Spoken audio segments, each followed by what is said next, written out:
Hello and welcome to Sleepy Science.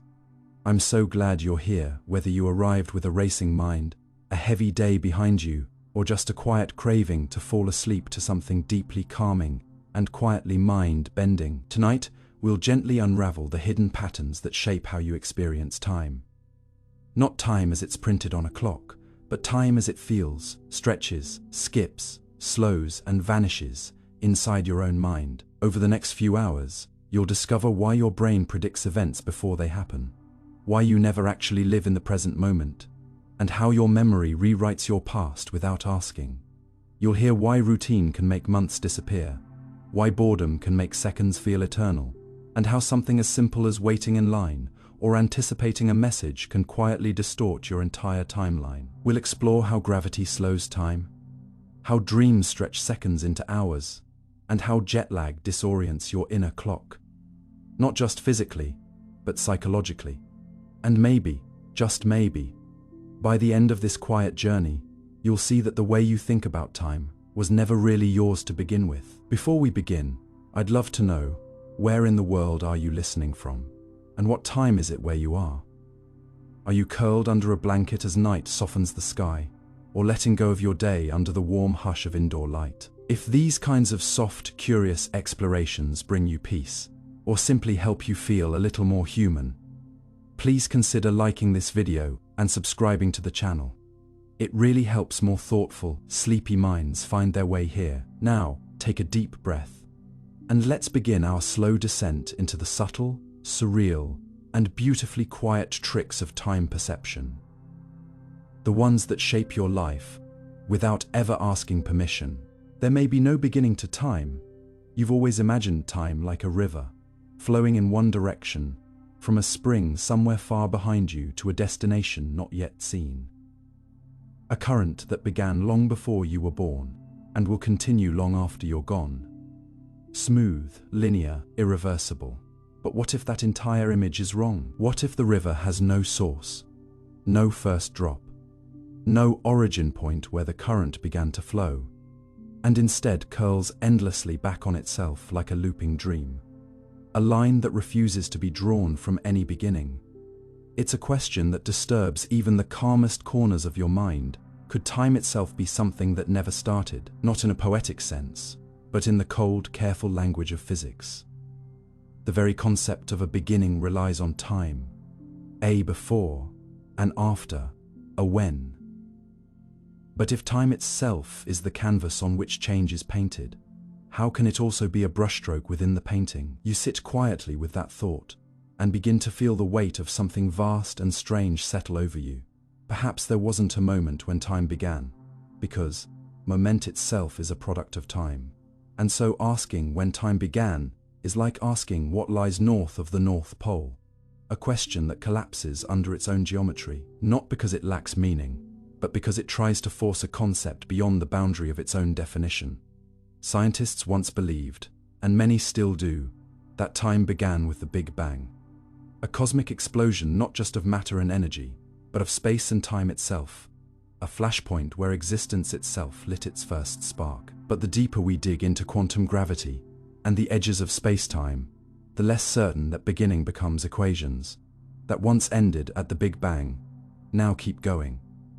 Models from loop quantum cosmology suggest a universe that bounces, not begins. The moment we thought was the start might be just a transition, a midpoint, a rhythmic beat in a much older, even infinite cosmic dance. You can picture it, a universe collapsing inward, then rebounding outward in an endless cycle. No origin, no finish line, just motion and transformation, stitched into the very fabric of being. In such models, the Big Bang is no more the beginning than sunrise is the start of time. Just a phase, a chapter, a ripple on a surface deeper than any calendar can mark. And yet, even if you understand this scientifically, emotionally, it still feels unsettling. You want beginnings. You crave a first cause, a clean slate, a story that opens on page 1. The idea that there may be no page 1, just pages stretching forever in both directions, forces you to rethink what kind of story you're in. And yet, strange as it sounds, Physics seems to support this possibility. The closer you peer into the first instant of the universe, the more it slips through your fingers. Quantum fluctuations blur the distinction between what is and what might be. Time itself begins to behave less like a rigid arrow and more like a fog, uncertain, probabilistic, and perhaps even emergent, as if it crystallizes out of deeper laws, only under the right conditions, like frost forming on a window pane. You begin to wonder, if time didn't always exist, what does it mean to exist outside of it? Can something exist without duration? And if the universe did emerge from something timeless, does that mean it came from nothing, or from everything, all at once? These aren't just abstract puzzles. They reach into the core of your identity, your memory, your sense of meaning. Because you were raised to believe in progress, in direction, in birth and death, and before and after. But in a timeless reality, even these anchors begin to... Some theories propose that time is not fundamental at all, but a side effect, a byproduct of change, or even of observation, meaning it's not the universe that ages, but your perception of it. Without a conscious observer to measure events, does time even tick? It's a chilling idea, that the flow of time might not be a cosmic law, but a cognitive illusion, something your brain assembles to make sense of sequence and causality. In this view, the past isn't something that happened, it's something being remembered, and the future isn't waiting for you. It's something being imagined. Only the present is real, and even that might be a construction, a blink of awareness stitched into a blur. And so you begin to question the very grammar of your thoughts. What does it mean to say, was, will be, or even is? When the entire tense system might be a mental fiction built to survive in a world of entropy and decay. And yet, despite this deep uncertainty, there is something oddly calming in the idea that time may have no beginning. Because if there was never a start, there may never be a true end. Just transformation, evolution, renewal.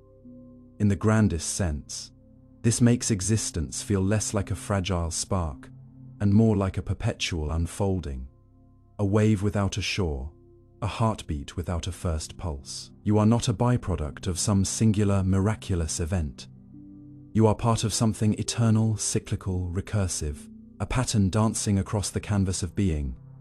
And when you look up at the night sky and try to imagine what came before everything, perhaps the answer isn't a moment, but a mirror. Perhaps time curves back on itself like a question whose answer is its own asking. You are not at the beginning. You are not at the end. You are inside the pattern, mid-spiral, a brief awareness in an endless rhythm. And maybe that's what it means to exist. Not to chase a first cause, but to dance in the wake of something that never needed one. Because in a universe where time has no beginning, your existence isn't late. It's always arriving. Time passes faster at your head than your feet. You probably never thought of yourself as taller than time, but you are. Not metaphorically, not spiritually, but physically and measurably. Right now, where you sit or stand, the very top of your head is aging faster than your feet. Not in a mystical sense, or in some poetic abstraction, but in the cold, stubborn math of Einstein's theory of general relativity.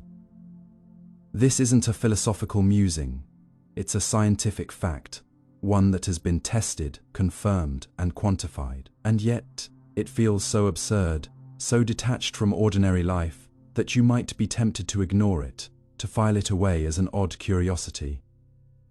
But pause for a moment. Let the strangeness sink in. The atoms in your scalp are living through time ever so slightly faster than the atoms in your toes. The seconds tick just a little quicker at the top than they do at the bottom. This time difference is infinitesimal. Yes, but it's real, and it reveals something astonishing, that time is not absolute. That even on the scale of your body, time bends, it stretches, it curves with gravity. You don't notice because you're always in both places at once. But time is whispering a different story to every inch of you, and suddenly, you realize you are not moving through time like a train along a track.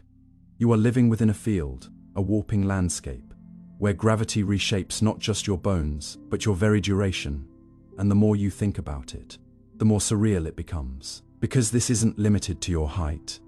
The very concept of now depends on where you are and how deep in a gravity well you stand. Einstein's general theory of relativity tells us that massive objects warp the space-time around them, like a bowling ball on a trampoline. But what's harder to grasp is that this warping doesn't just affect the path of planets or light. It affects time itself. Gravity slows it down. The closer you are to a massive object, the more time drags its feet. The higher up you go, away from that mass, the freer time becomes.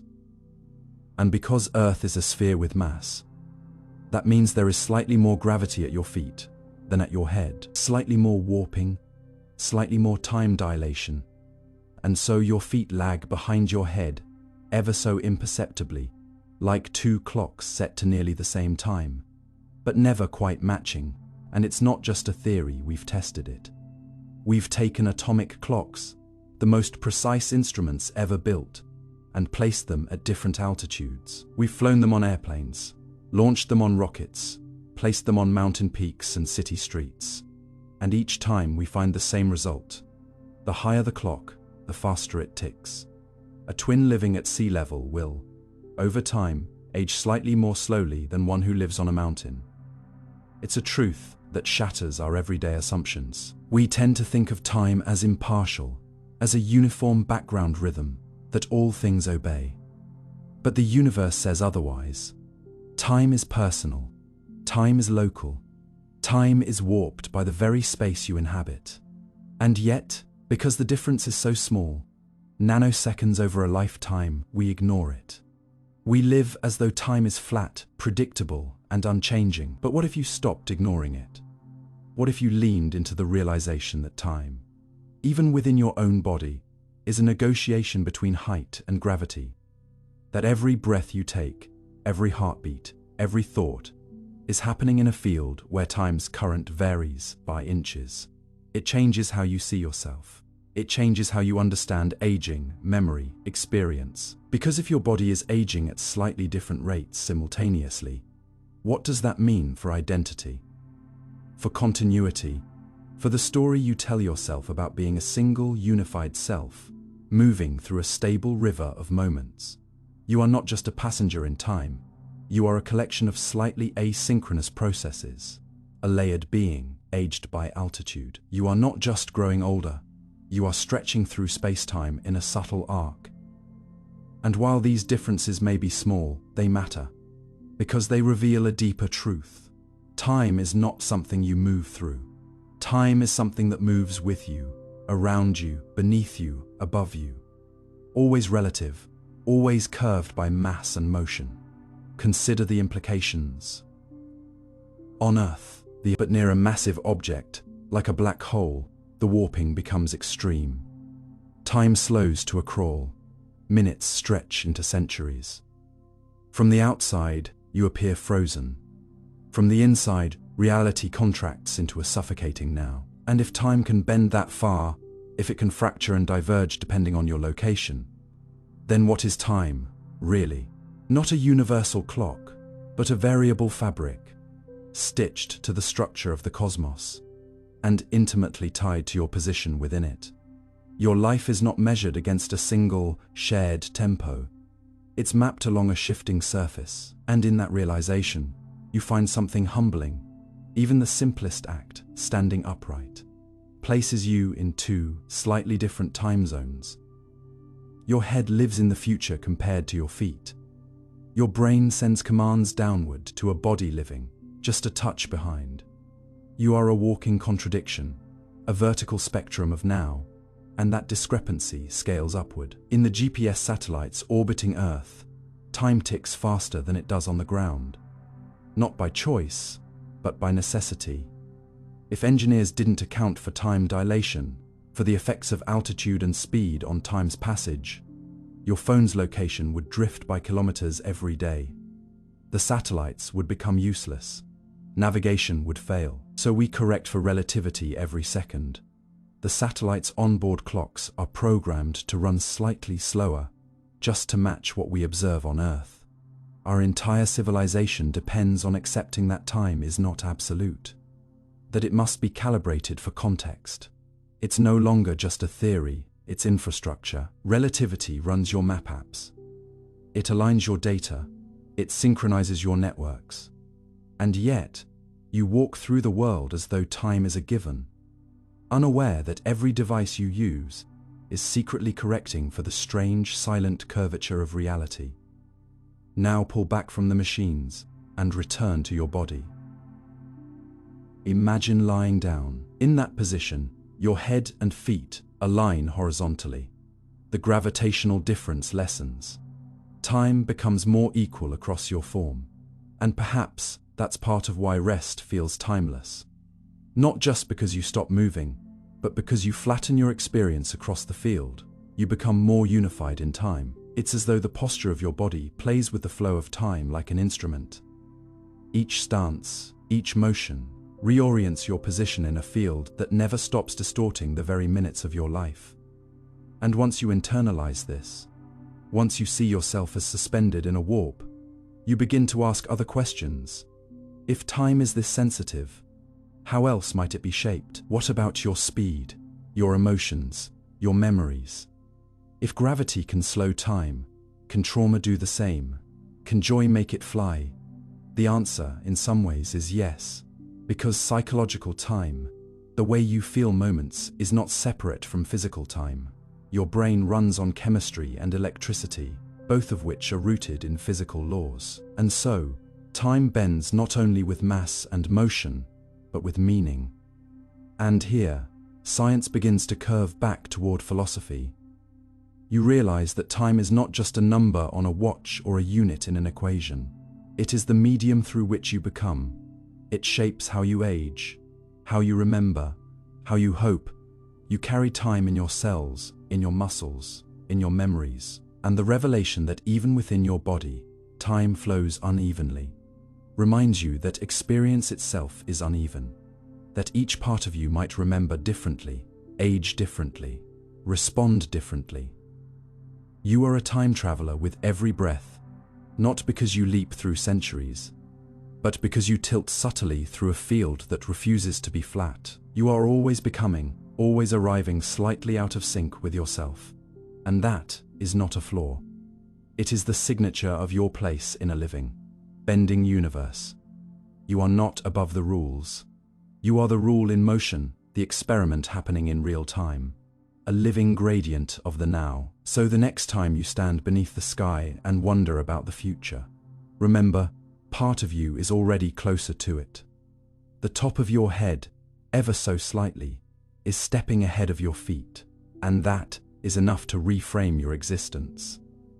You are not just passing through time, time is flowing through you, faster and slower, depending on how high you stand. And maybe that's what makes life so vivid. Not that time is constant, but that it moves like breath, sometimes shallow, sometimes deep, depending on how and where you hold yourself in the world. You are more than a body in time.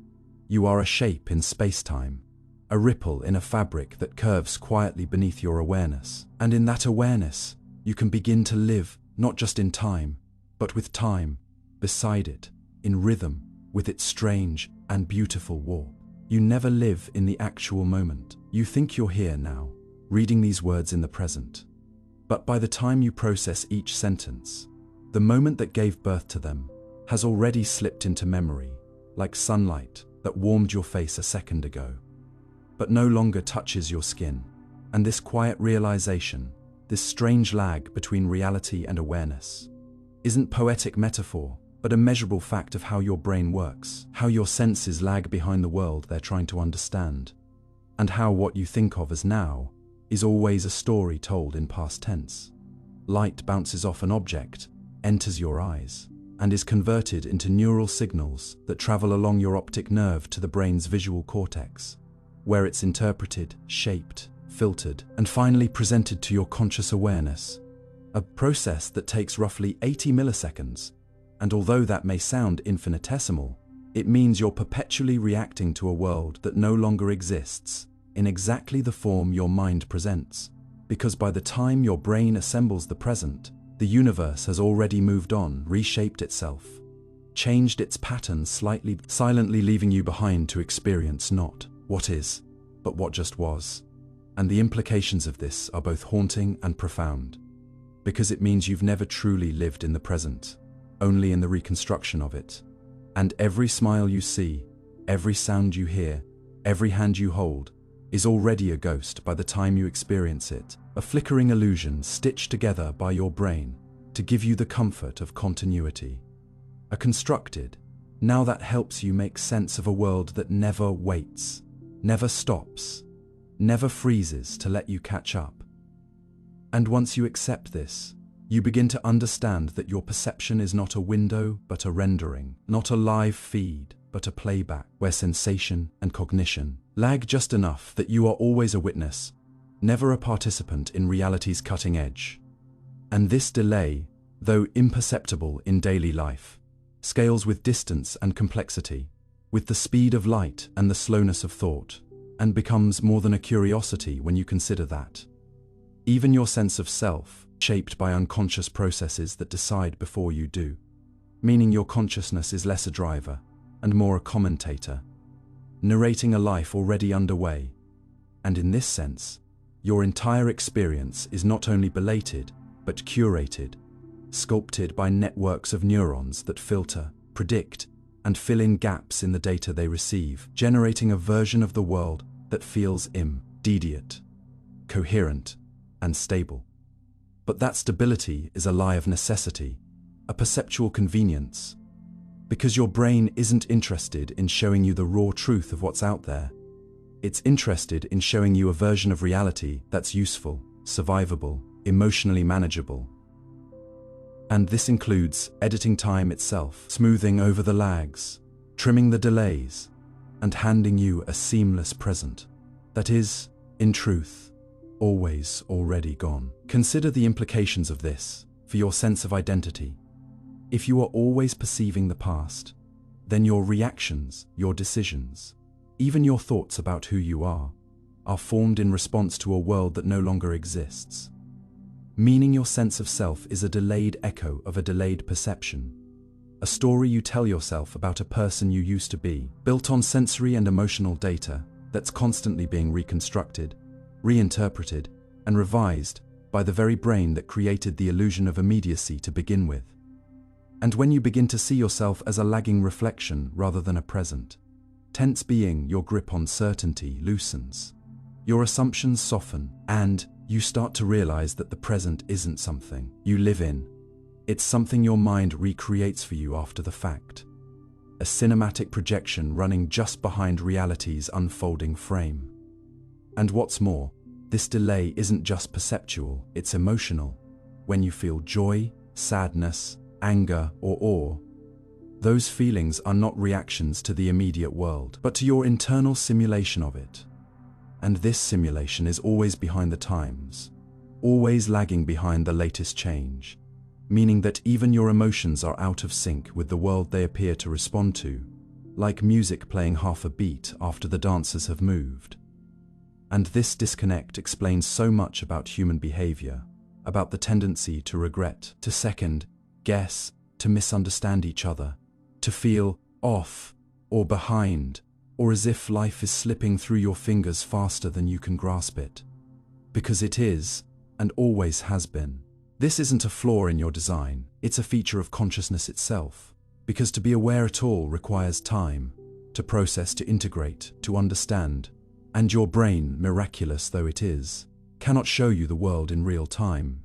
So instead, it shows you a plausible recent past, one that feels current but never quite is. And this temporal sleight of hand is what keeps you sane, allows you to function, to speak, to read, to dance, and drive and dream.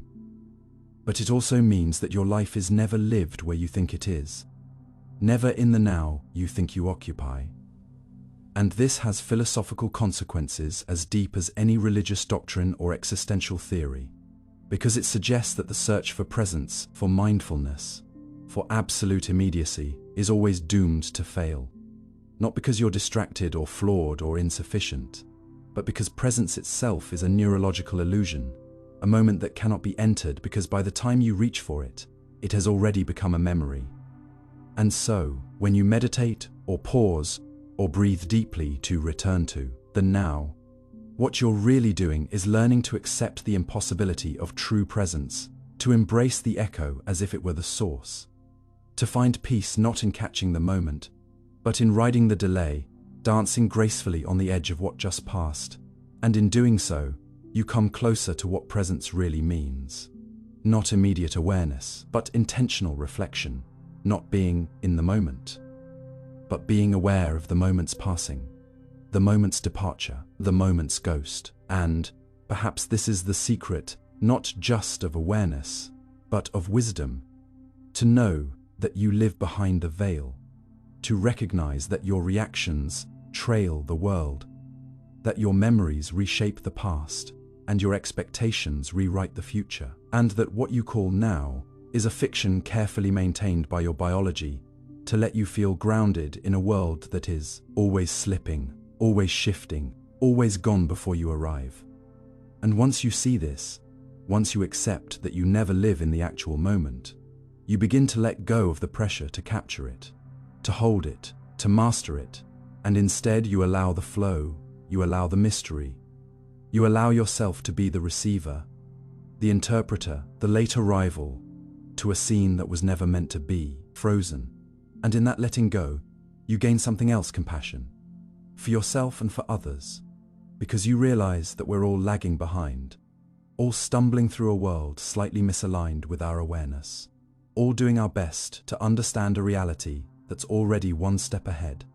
And this shared delay becomes not a limitation, but a bridge. A gentle reminder that life isn't lived in the now, but in the effort to meet it. So the next time you find yourself chasing the present, trying to grasp the ungraspable, remember, you're not late, you're human, you're not disconnected. You're just wired to interpret, not to coincide. And maybe, just maybe, the beauty of life lies not in being perfectly synchronized with reality, but in watching it go by, and knowing that even if you're always a few milliseconds behind, you're still here, still feeling, still translating the light and sound of a world that never waits, and yet somehow always welcomes you, even if only as a memory. Time slows near massive objects. You probably don't feel it when you walk toward a mountain, but time bends there, slows, ever so slightly, not in any way you feel, but altering the universe's rhythm, a silent stretching of seconds, caused not by speed or motion, but by mass. The sheer weight of existence pulling on the fabric of time itself. And this idea, while at first abstract or poetic, is a measurable reality in physics, one born from Einstein's general relativity, which tells us something quietly astonishing, that time is not an untouchable, background constant flowing independently of matter, but a field that can be warped, distorted, slowed down by the presence of mass and gravity. So near any massive object, time itself ticks more slowly compared to regions of weaker gravitational pull. And although in everyday life these differences are too small for your body to notice, they grow more meaningful with stronger gravity, turning time into something variable, stretchable, something no longer absolute but dependent on where you stand in the architecture of space. And suddenly, the very idea of a universal now begins to unravel, replaced by a landscape where clocks disagree. Not because they malfunction, but because they are faithfully following the curvature of space-time around them. Imagine standing near the surface of Earth, at sea level, while someone else floats far above you in space. Perhaps an astronaut in orbit or a satellite drifting silently across the curvature of the planet. And although you may feel like you are both sharing the same moment, the same minute, the same cosmic tick of the clock, relativity says otherwise. Time is moving slower for you on the ground, pulled gently backward by the Earth's gravity, while the person above you is slipping through time just a little faster, aging more quickly by microseconds that accumulate over years. And while this seems inconsequential, it matters immensely for the technologies we rely on. Global positioning systems, for instance, which must correct for both the speed of the satellites, which also affects time due to special relativity, and their altitude, which affects it through gravitational time dilation. Otherwise, your phone's map would send you miles off course within a single day, And it's not just theory. These differences have been measured with atomic clocks, which are so precise they can detect the change in time between the floor and a tabletop, proving once and for all that gravity does not merely bend space. It bends time itself, and that your position in a gravitational field subtly determines how quickly or slowly you move through your life, as if the weight of nearby mass were dragging on the seconds, stretching them into longer, quieter beats of existence. No, carry this idea further, not to satellites or skyscrapers, but to truly massive objects, cosmic monsters like neutron stars and black holes, whose gravitational pull is so intense that the time dilation becomes extreme, visible, undeniable near the surface of a neutron star. For example, 1 second might stretch into hours compared to time on Earth, and near the event horizon of a black hole, that invisible boundary beyond which nothing, not even light, can escape. Time slows down so drastically that it approaches a standstill, meaning that to a distant observer, anything falling into a black hole would appear to freeze in place, never quite crossing the threshold, stuck forever in slow motion. While for the falling object itself, time continues normally until the moment it vanishes from view, leaving only the memory of its frozen image behind. And in this scenario, you begin to realize something deeper, that time is not a singular experience, not a universal drumbeat echoing across the stars, but a local phenomenon, deeply personal, sculpted by your proximity to mass and energy, and that the passage of time is not the same for everyone. Everywhere, it's different in a valley than on a peak, on Earth than in space, near a black hole than in empty void. And this leads to a disorienting but liberating truth, that time is not something the universe gives you, but something it allows based on where you are. This insight rewrites your understanding of time not as a backdrop, but as a participant in the universe. Dynamic, malleable, even fragile. And it challenges the deep human instinct to view time as fair. Even objective, it reveals a cosmos where fairness has no place, where someone's second is another person's eternity, where mass and gravity do not just pull on your body but on your moments, your aging, your experience of change itself. And once you understand this, you begin to see how connected matter and time truly are, how every atom contributes not just to space but to the pace of life. And this opens a door to something haunting, the realization that your lifespan is not fixed in an absolute sense, that aging itself is relative, not merely to genetics or biology, but to location, to motion, to gravity, to context, meaning that in another place, under different conditions, you would be younger or older than you are now, not metaphorically, but physically. Think now of the famous thought experiment, the twin paradox, where one twin remains on Earth, while the other travels at high speed, through space, or hovers near a black hole's event horizon. And upon reuniting, they find that time has passed differently for each of them.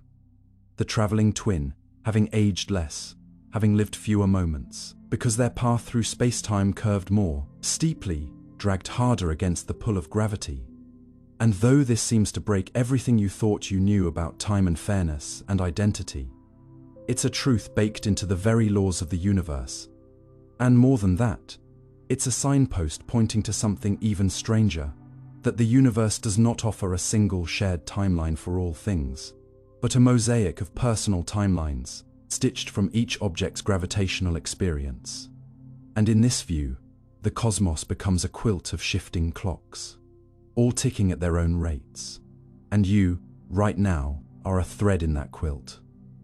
Your moments determined not by some divine clock in the sky, but by your proximity to mass. And in that perspective, even standing on Earth becomes more mysterious. The core of the Earth, closer to the planet's gravitational center, experiences time more slowly than the surface, which means that the atoms deep inside the planet are aging more slowly than the sand you step on or the air you breathe. And while that difference is slight, it is real, and it means the Earth itself is a time gradient, a slow unfolding of layers, aging at different rates, a planetary hourglass that flows unevenly. And if time can bend so easily here, what else might it be doing across the cosmos? in the warped pockets of dark matter, or the invisible threads that shape everything we know. And suddenly you realize that the story of time is also the story of matter, of place, of presence, and that your body, your thoughts, your emotions are all shaped by a clock you cannot see, one that pulses with the weight of everything around you.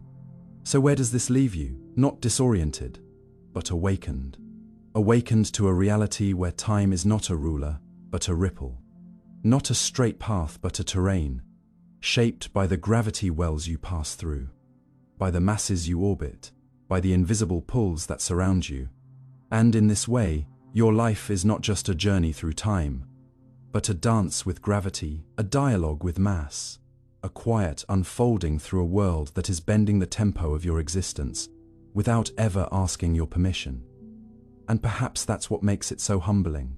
The knowledge that you are not sovereign over time, that it shifts silently depending on where you are in the universe. And once you feel that, once you see yourself not as moving through a fixed timeline, but as existing along a personal curve of time molded by space-time itself, you begin to live differently, not rushing to catch time or fearing its speed, but learning to feel its texture, its thickness, its slow dance near the massive and its lightness in the void. And with that awareness, time softens, not as a thing to conquer, but as something to notice. So the next time you look up at the sky, or feel the weight of a mountain beneath you, or wonder how long something takes, remember, time is not a river outside of you. It is a field you are inside, and it curves and shifts with gravity's quiet pull. And every second you live is shaped by where you are, what you're near, and how you move. And in that truth, you can find not just knowledge, but wonder, because you are not just aging in time. You are shaping it, sculpting it with your mass, stretching it with every breath, every step, every gravitational embrace. And to know this is to realize that you are part of something far stranger and more beautiful than a ticking clock. You are part of a living, bending, warping cosmos, and your time is yours alone. Your brain predicts events before they happen. You might believe that you react to the world in real time, that you see something, hear something, feel something, and then respond. But your brain, quietly and constantly, is playing a very different game. It isn't simply reacting to reality as it arrives. It's predicting it before it happens, constructing a model of the world not based on what is occurring, but what it expects to occur, and only correcting that model when something surprises it, meaning that every moment you experience is not a raw reflection of the external world, but a prediction, a best guess, a probabilistic forecast built from memory, habit, and context. And this prediction arrives slightly before the sensory data it corresponds to, meaning that, in a strange but measurable way, your brain is anticipating your life, shaping your experience of reality just before the reality actually reaches you. And though this might sound like science fiction or poetic exaggeration, it's grounded in neuroscience, in decades of studies that show your perception is not passive but proactive. A continuous loop of hypothesis and error correction, a process where your brain's expectations guide what you experience, down to the timing of the signals that shape your visual field, your tactile sensations, your understanding of sound, and even your emotional reactions. Because to survive in a chaotic world with limited processing speed, your brain evolved not to wait, but to predict, and that simple change in approach alters everything. Consider, for instance, how you see.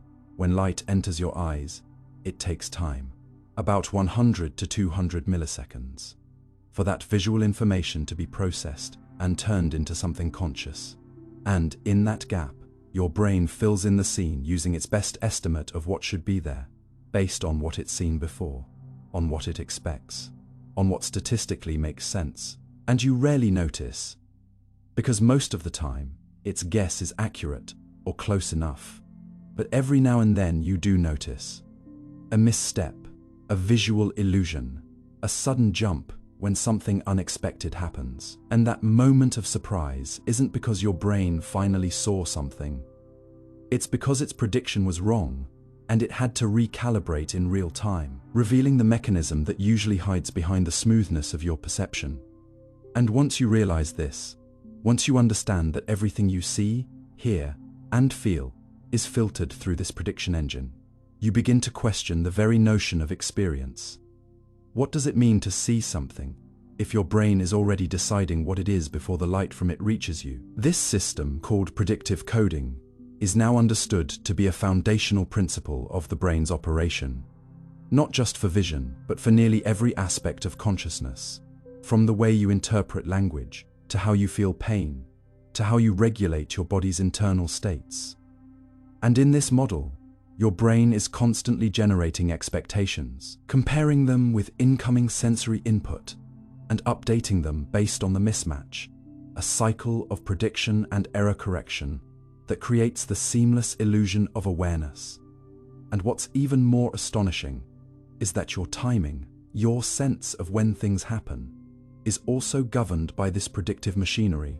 So when you hear a sound like someone clapping their hands, or when you touch an object, your brain predicts the sensory consequences of those actions, milliseconds before they occur, and aligns your experience to match the expected timing, smoothing over delays in processing so that everything feels instantaneous, coordinated, unified. And yet none of it actually is, because the world moves faster than your consciousness can process, so your brain cheats, skips ahead, generates a preview of events before they finish arriving, giving you a sense of presence that is, by design, predictive rather than reactive. Nowhere is this more evident than in sports, where elite athletes seem to respond to stimuli faster than reflexes allow. A tennis player returns a 130 ace serve not by reacting to the ball's current position, but by predicting its trajectory the moment it leaves the opponent's hand, using subtle cues and practiced mental models to anticipate where it will go before it gets there. And this same principle applies to how you catch a falling glass, finish someone's sentence, flinch at a sudden sound, or even read a paragraph like this one. Your mind is always running ahead, preparing for the next frame, the next syllable, the next moment, but because it can't afford not to run ahead. And in this way, your life is less about responding to reality and more about continuously betting on what's likely to happen next, with each correct prediction reinforcing your sense of control, and each mistake triggering confusion, correction, and learning. But this also means that your experience of the world is shaped not only by what's out there, but by what you expect to be out there, which introduces a layer of fragility into perception. Because if your expectations are strong enough, they can override the evidence of your senses, causing you to see things that aren't there, or fail to notice things that are. Why optical illusions are convincing, why eyewitness testimony is unreliable, and why sometimes you can look right at something and not see it. Your brain filters reality through its model. And when the model is wrong, you're blind to the truth. Not because your eyes failed, but because your predictions were too confident. And this fragility scales in social interactions, in political beliefs, in relationships. You often experience not people or events as they are, but as your brain expects them to be, constructing interpretations before full information arrives, shaping emotions and decisions based on what you think is going to happen. And sometimes, that prediction becomes self-fulfilling. Take a moment to reflect on how this applies to emotions. When you anticipate pain, your brain prepares your body in advance, tightening muscles, increasing heart rate, amplifying your sensitivity. And this anticipatory state can create the pain before the injury even arrives. The same goes for fear, sadness, even joy. When you predict an outcome, your body begins to feel it, setting off the appropriate internal responses before the event unfolds. So your emotional world is often a reflection of expectation more than reality. And that means your moods, your hopes, your anxieties may not be reactions at all, but forecasts, experiences you've constructed in advance, and then lived as though they were real. And this realization isn't just insightful, it's empowering.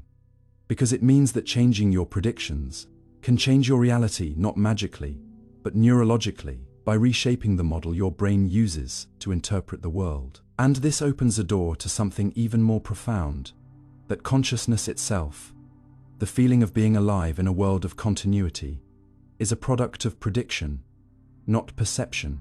That your sense of identity, of agency, of narrative flow, is the sum of what your brain expects your life to be. And your awareness is simply the spotlight that follows that script, updating when needed, but mostly flowing ahead, smoothing the path of experience before your senses arrive. And in this light, even free will becomes blurry, because your decisions are influenced by what your brain predicts you will want to do. What it thinks makes the most sense given your prior behavior, your context, your goals, and often, you follow that prediction without realizing it was made before you chose, like stepping into a role written for you by your own neural machinery. But rather than seeing this as a threat to autonomy, you can see it as an invitation to become a more conscious participant in your own predictions, to examine the stories your brain is telling in advance, to question not just what you perceive, but what you expect to perceive, to shape a version of yourself that is not merely reactive but reflective, not just riding the wave of predictions, but learning to nudge their direction, to train your brain to expect possibility, openness, kindness, and nuance, and to see how those expectations then influence what becomes real. Because if you live in a forecasted reality, then forecasting wisely is the path to wisdom. So the next time you notice a reaction before you realize its cause, a flinch before the sound, a smile before the joke, a fear before the danger, pause and remember, your brain is not waiting for the world to tell it what's happening.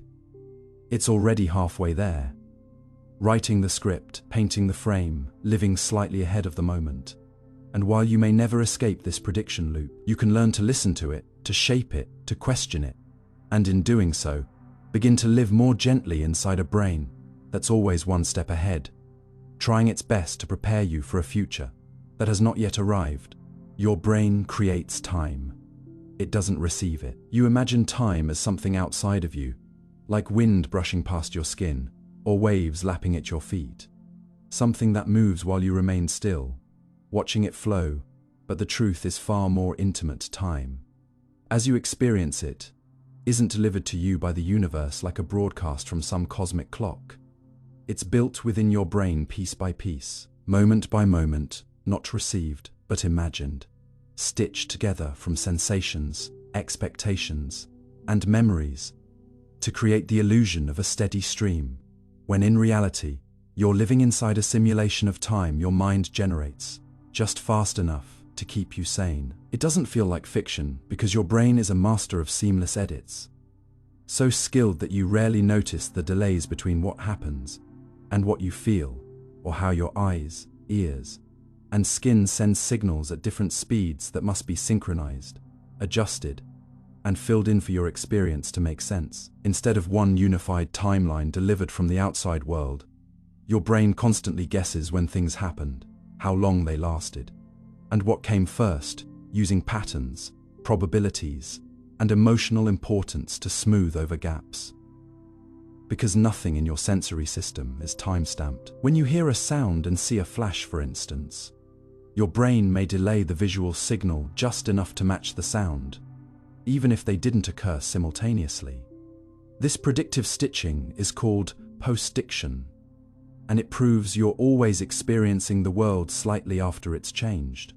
And yet, the result feels immediate. Like a mental film editor, your mind rearranges fragments of reality into a coherent story, backdating your awareness by fractions of a second, and quietly adjusting your sense of when now truly is. But the brain doesn't stop there. It doesn't just organize the present, it invents it. Your sense of time flowing forward, of events unfolding in order, of seconds ticking by evenly, is not how the universe works. It's how your brain makes sense of the universe. In reality, the cosmos doesn't provide a rhythm. It doesn't offer a centralized beat or tell you what now means. Einstein himself shattered that illusion when he showed that simultaneity is relative. Two events can happen at the same time for one observer and at different times for another, depending on motion and gravity. So, if the universe doesn't agree on what time even is, your brain takes matters into its own hands. crafting a version of time that feels consistent, even if it isn't accurate. What you call a second is just a construct, defined internally by pulses of neural activity, by the rhythm of your attention, by the way memory is encoded or emotions intensify a moment. This is why time drags when you're bored, speeds up when you're focused, stretches in a moment of fear, or compresses when you look back on years that passed in a blur. The clock on the wall might measure each second with mechanical certainty, but the time you actually live in, your personal, psychological time, is elastic, dynamic, and deeply subjective. And this subjectivity isn't a bug in the system. It's a feature. Your brain isn't interested in raw accuracy. It's interested in usefulness time. For your mind is not a dimension to be measured, but a tool to organize experience, to plan, to predict, to reflect. When something important happens, something emotionally intense or novel, your brain records more detail, making the moment feel longer in retrospect. When you're on autopilot, repeating familiar routines, it stores less, collapsing hours into a single vague memory. That's why childhood summers feel endless and adult weeks vanish. The more attention your brain devotes to encoding a moment, the longer it seems in memory, meaning that time's length isn't measured in seconds, but in significance. This also explains why waiting feels agonizingly long.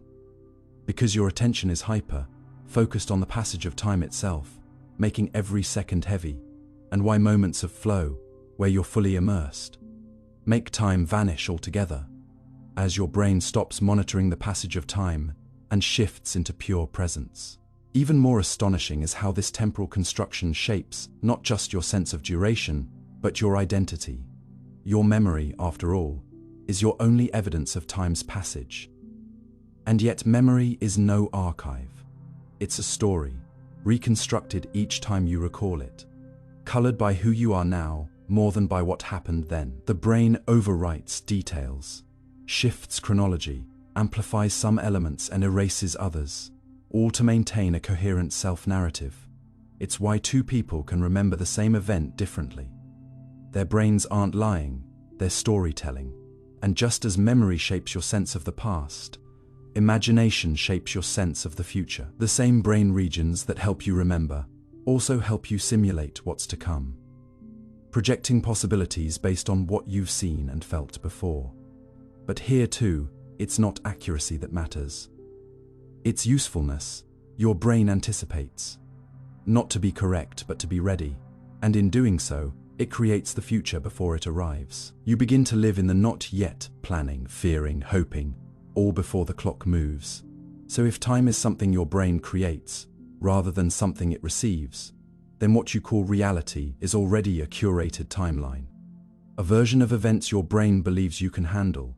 And this raises an unsettling but liberating question.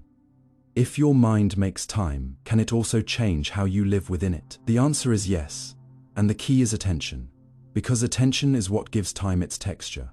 When you pause, reflect, notice, when you step out of autopilot, you begin to reshape the architecture of your mental time. You create more markers, more detail, more meaning. You stretch a minute into something worth remembering. You reclaim your moments from the blur, and when you embrace novelty, break routine, seek wonder, you generate more vivid timestamps, slowing the psychological river of time. In doing so, you're not just enjoying life more, you're bending time's shape from the inside out. You're rewriting the way your brain encodes the world. You don't live in objective time, you never did. You live in constructed time, in brain time, in story time. And that means you have more control than you think. You can choose presence over pace, meaning over momentum. You can anchor yourself in now, not by forcing stillness, but by increasing awareness. Because time doesn't arrive, it's authored. And your brain, whether you realize it or not, is the writer. So the next time you feel like time is running away from you, remember, it's not outside, it's within, and you, more than any ticking clock, are its keeper. The present is a moving target. You often think of the present as a fixed point, a sharp line dividing what has already happened from what is yet to come, a reliable now, where you live your life moment by moment anchored in the real unfolding world. But in truth, that present is always slipping, always shifting, always one step ahead of your awareness. And the more closely you try to grasp it, the more it vanishes like a mirage, revealing itself not as a destination you occupy, but as a moving target. Your mind is constantly chasing and reconstructing. What you experience as now isn't a real-time feed from the universe, but a carefully calculated composite, a mental reconstruction delayed by milliseconds, built from scattered inputs, shaped by memory, adjusted by prediction, and always lagging behind the reality it tries to represent. Even the simplest action, catching a ball, hearing your name, touching a surface, requires your brain to integrate signals that arrive at different speeds and from different senses, blending them into a single illusion of simultaneity. This seamless perception is a feat of constant editing, a balance between what just happened and what your brain expects to happen. And that means the present, as you know it, is always part past, part guess, never pure, never immediate. And yet, it feels immediate because your brain backdates your experience, adjusting the timeline to keep your inner world synchronized with the outer one. Not for accuracy, but for coherence. It's a brilliant illusion, so flawless that you rarely suspect the delay, and so convincing that you forget you are living inside a time delayed simulation, always a fraction of a second behind the universe. You think you're experiencing in real time. This becomes even more complex when you realize that there is no universal, now in the first place, not in physics, and not in neuroscience. Einstein showed us that time is relative, not absolute. What counts as now, for you might not be now, for someone moving quickly or standing in a stronger gravitational field. Two events that seem simultaneous to you might not be simultaneous to an astronaut orbiting Earth or someone standing near a black hole. So the present isn't just unstable in your own mind, it's different for everyone, depending on speed, position, and context. Physics gives us no privileged present. The laws of nature are time, symmetric, indifferent to now. And yet your mind insists on carving the stream of experience into a flowing line with a past, a present, and a future. Because evolution wired your brain to do so. For survival, you need to know what just happened, what's happening now, and what will happen next, even if those categories are psychological fabrications. Your brain invents a present, not because it's real, but because it's useful. It's the mental stage on which you perform your life, constantly updated, but never real, time always slightly blurred at the edges. Neuroscience reveals just how fabricated this present really is. In experiments, researchers have shown that your brain can delay conscious awareness to make sense of ambiguous stimuli. For example, in the color phenomenon, when two lights flash in quick succession, one red and one green, you don't just see two flashes. You see a single light moving and changing color in between, even though that change never occurred. Your brain constructs a fluid motion after both flashes have happened, then retroactively inserts that story into your awareness as if it happened in the moment. This shows that your perception is not just delayed, it's edited. Similarly, when a sudden event occurs, like a loud noise or a visual surprise, your brain may slow down internal time to give you more information, stretching that moment so it feels longer, even though the clock says otherwise. These temporal illusions are not errors.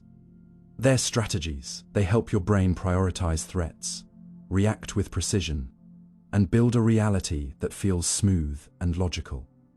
But in doing so, they distort your sense of now, making it clear that what you call the present is neither stable nor singular. It's malleable, contextual, and deeply dependent on what your brain is trying to accomplish. And the more you examine your moment to moment awareness, the more slippery the present becomes. You might think you are aware of the now as it unfolds, but your consciousness actually operates in brief windows, sampling reality in chunks, like frames in a film. Then filling in the gaps to maintain the illusion of continuity. Your brain groups these moments into temporal units, roughly 2 to 3 seconds long. within which it merges inputs and makes judgments outside those windows. Events can feel disconnected or misaligned, which is why music feels strange when slightly out of rhythm, or why a spoken word can seem odd when slightly delayed. Your brain is constantly working to line up its internal timeline, and when that alignment falters, the illusion of the present begins to crack.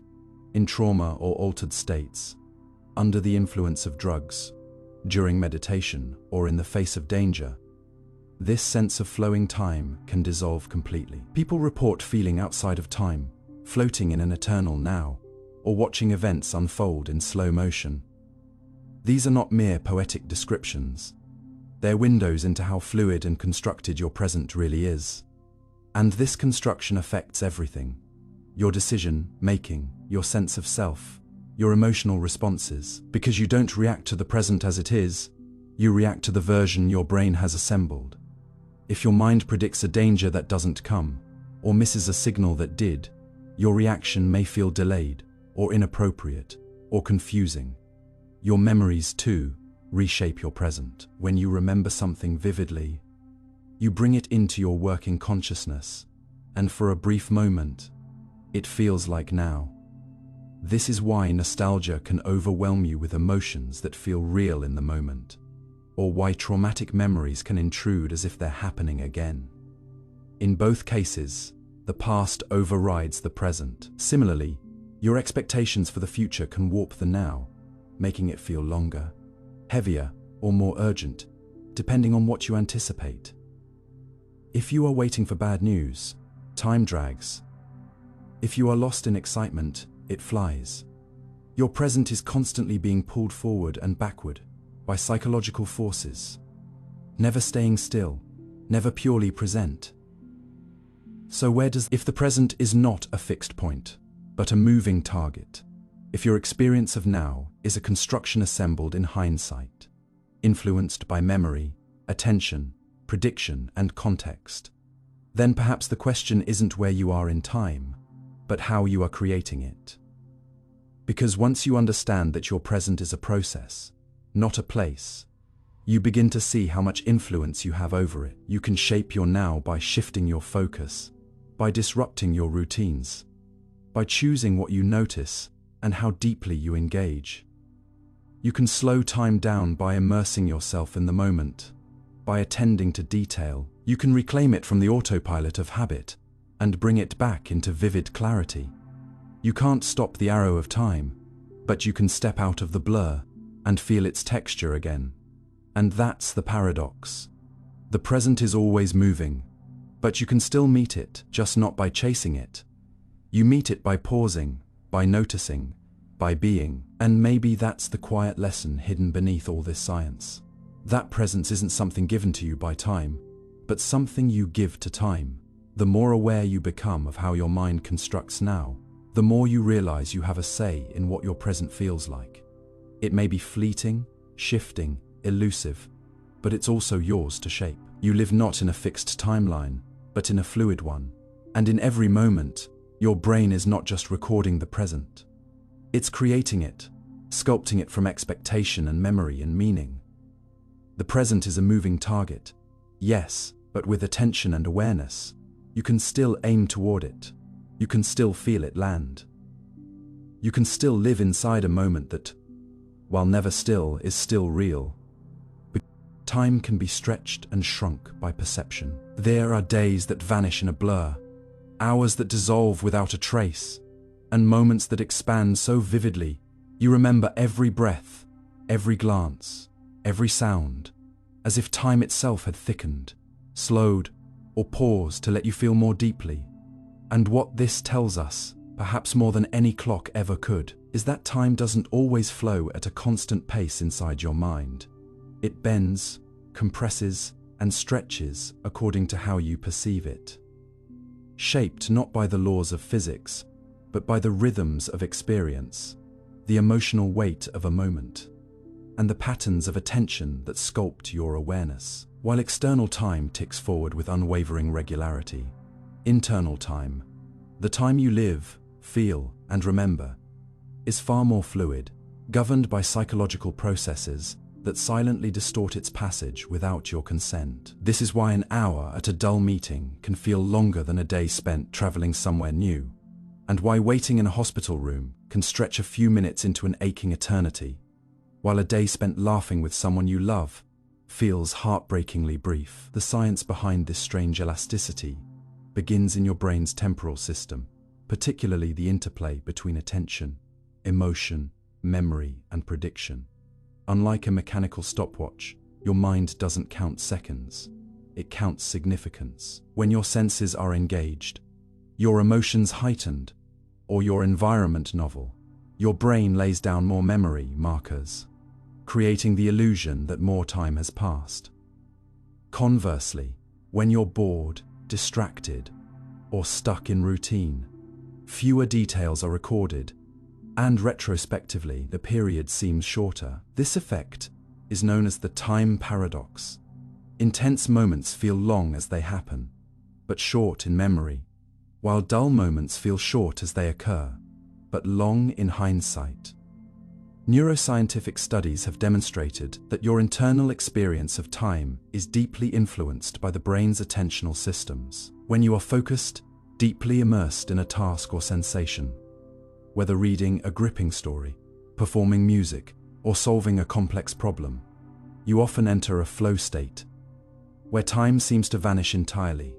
In these states, the brain suppresses its time, tracking mechanisms, and your sense of duration fades. Paradoxically, these timeless periods often leave strong memory imprints afterward, making you feel like much was accomplished in little time.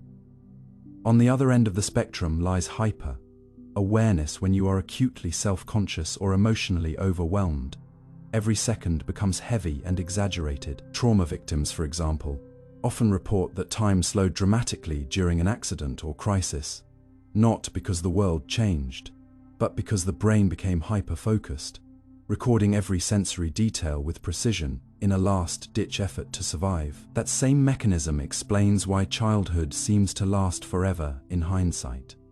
During those early years, everything is new, unfamiliar, unpatterned. Your brain is constantly encoding fresh information, creating thick memory layers that make time feel expansive. As you age and routines dominate, novelty decreases, and so does your memory's density, causing time to appear to accelerate, even though the clocks tick just the same. Your life, then, isn't measured by the number of years you live, but by how intensely and attentively you experience them. But the stretchability of time perception isn't just about memory. It also affects decision making, judgment, and emotion in the present moment. Think about the psychological weight of anticipation.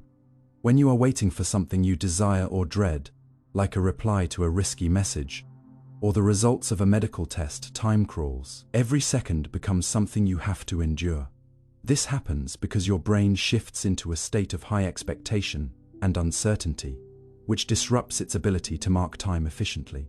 In contrast, during moments of certainty, or when you're distracted from outcomes, time resumes its fluid ease. Experimental psychology has shown that even small manipulations, like changing a room's temperature, altering light, or exposing people to specific sounds, can warp how long a minute feels. One famous experiment involved people sitting in a dark room for what they believed was 2 minutes, only to discover it had been 30 seconds, or nearly 5 minutes, depending on what they'd been told or what they expected. In these cases, time wasn't experienced, it was interpreted. The perception of duration, it turns out, is more like an emotional opinion than a sensory fact. What's perhaps most fascinating is that your brain doesn't rely on a single internal clock. Instead, different circuits are responsible for short-term and long-term temporal judgments. For example, the cerebellum and basal ganglia help you perceive milliseconds, essential for actions like catching a ball or understanding speech rhythm, while the insular cortex and prefrontal regions process longer time spans, such as hours or days. These systems don't always agree. That is why, during a silent meditation retreat, a single hour might feel eternal, yet the entire week might blur together afterward. Similarly, when you are sick, time often feels slower due to increased interoceptive awareness. Your brain becomes more tuned to your body, making each internal signal feel more pronounced. Even cultural and linguistic factors shape how you interpret time. Some languages structure time spatially, like English, looking forward to the future, while others use vertical metaphors, like Mandarin, up for the future. These differences subtly shift how people think about duration, sequence, and flow, reinforcing the idea that time isn't just perceived differently between individuals, but constructed differently between minds. If all this sounds surreal, consider this.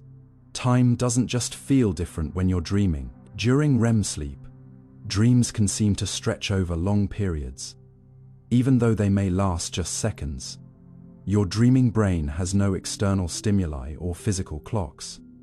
It constructs time entirely from scratch, based on emotional intensity, narrative flow, and symbolic pacing. That's why you can dream an entire adventure in the time it takes your alarm to buzz. Similarly, people who've undergone anesthesia or deep comas often report experiencing no time at all, as if they closed their eyes and reopened them instantly, regardless of how much time passed. These cases reveal that without conscious awareness, time simply ceases to exist in the way we understand it. It doesn't stop. It just stops being measured. So what can we learn from all this? That time, as you live it, is not a constant. It's not rigid. It doesn't flow like a river. It expands and contracts with your mind, your attention, your emotions, your novelty, and your memory. And while you may not control the clock, you do control the experience. If you want to slow life down, you don't need to fight time. You need to fill it. Seek novelty, break routines, pay deeper attention, introduce more markers. Look longer, feel more, because the more meaningful a moment is, the more space it occupies in your inner timeline. You can't change how fast the earth spins, but you can change how full your hours feel. And in the end, isn't that what really matters? Dreams can feel like hours in seconds. It's one of the strangest things your mind can do.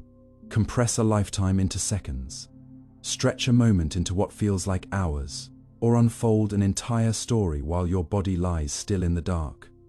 Because dreaming doesn't just defy logic, it defies time itself, bending it, sculpting it, and sometimes dissolving it altogether, leaving you to wake with the eerie sense that something immense just happened. Though only a minute or two may have passed in the real world, you may find yourself running through forests, arguing with old friends, falling in love, losing someone, climbing impossible staircases, or flying over oceans in sequences that feel vivid, detailed, and expansive. Yet, when your eyes open and your alarm clock glows, you realize only seconds have elapsed. What makes this possible is that dreams operate not on external reality, but on an internal clock.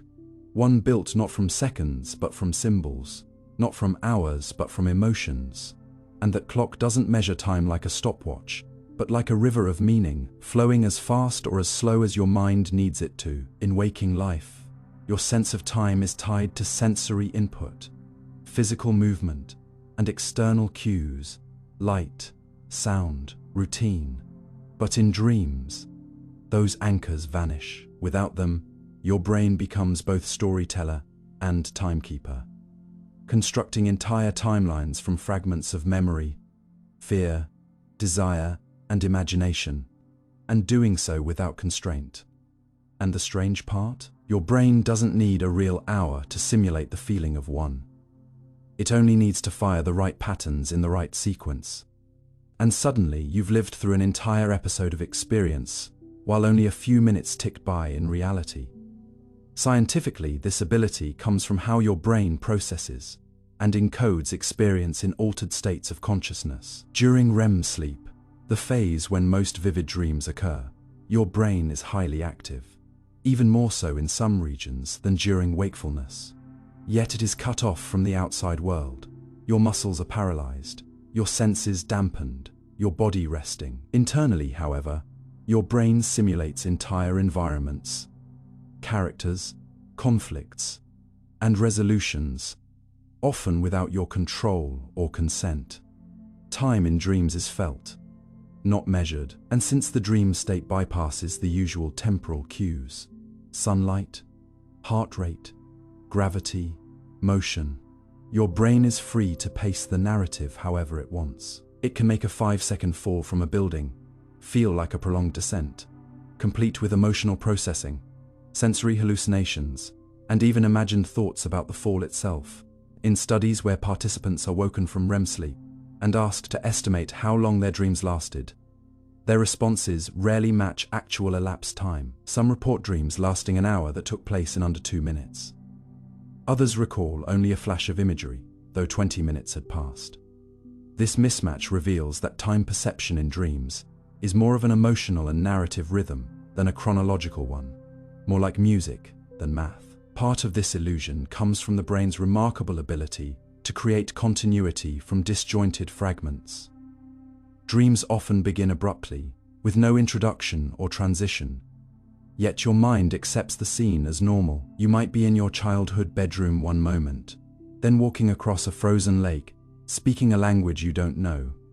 And yet within the dream, it all feels internally consistent, as though time had passed naturally to bring you from one moment to the next. Your brain fills in the blanks, invents the transitions, and supplies the emotional glue that holds the dream together.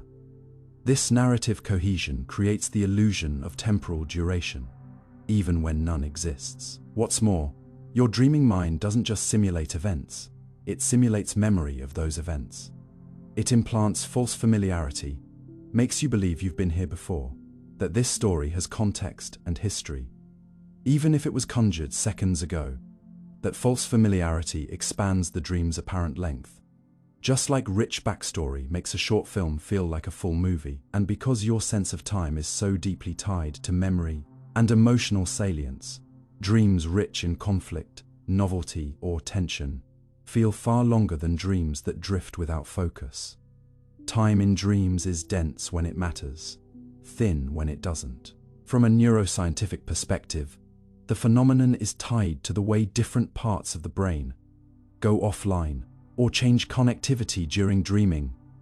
The prefrontal cortex, the seat of logic and linear sequencing, becomes less active in REM sleep, while the amygdala and limbic system, the centers of emotion, light up. The result is that dreams unfold in emotional time, not chronological time. A single look, a sudden fear, or a sense of loss can dominate a dream and make it feel vast, even if it was brief. This emotional intensity affects your perception of time's flow. The same happens in waking life. Moments of shock, awe, or terror feel longer, not because they are longer, but because your brain encodes them more deeply. In dreams, the effect is amplified, because the ordinary filters of rationality are absent. The brain becomes a film editor without a deadline, rearranging scenes, distorting pacing, and adding slow motion or montage at will. Some dreams loop, some skip forward. Others end abruptly with a sudden fall, a sound, or a sensation of awakening, each bending your sense of time in a different direction. And yet, despite this freedom, dreams still follow internal logic. They still feel paced. You still recognize beginning, middle, and end, just as you do in stories, even when time is non-linear.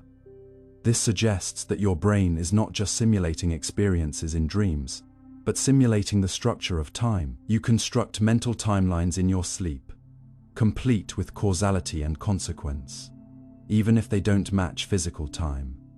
That means the experience of time itself is something your brain builds, not something it passively receives.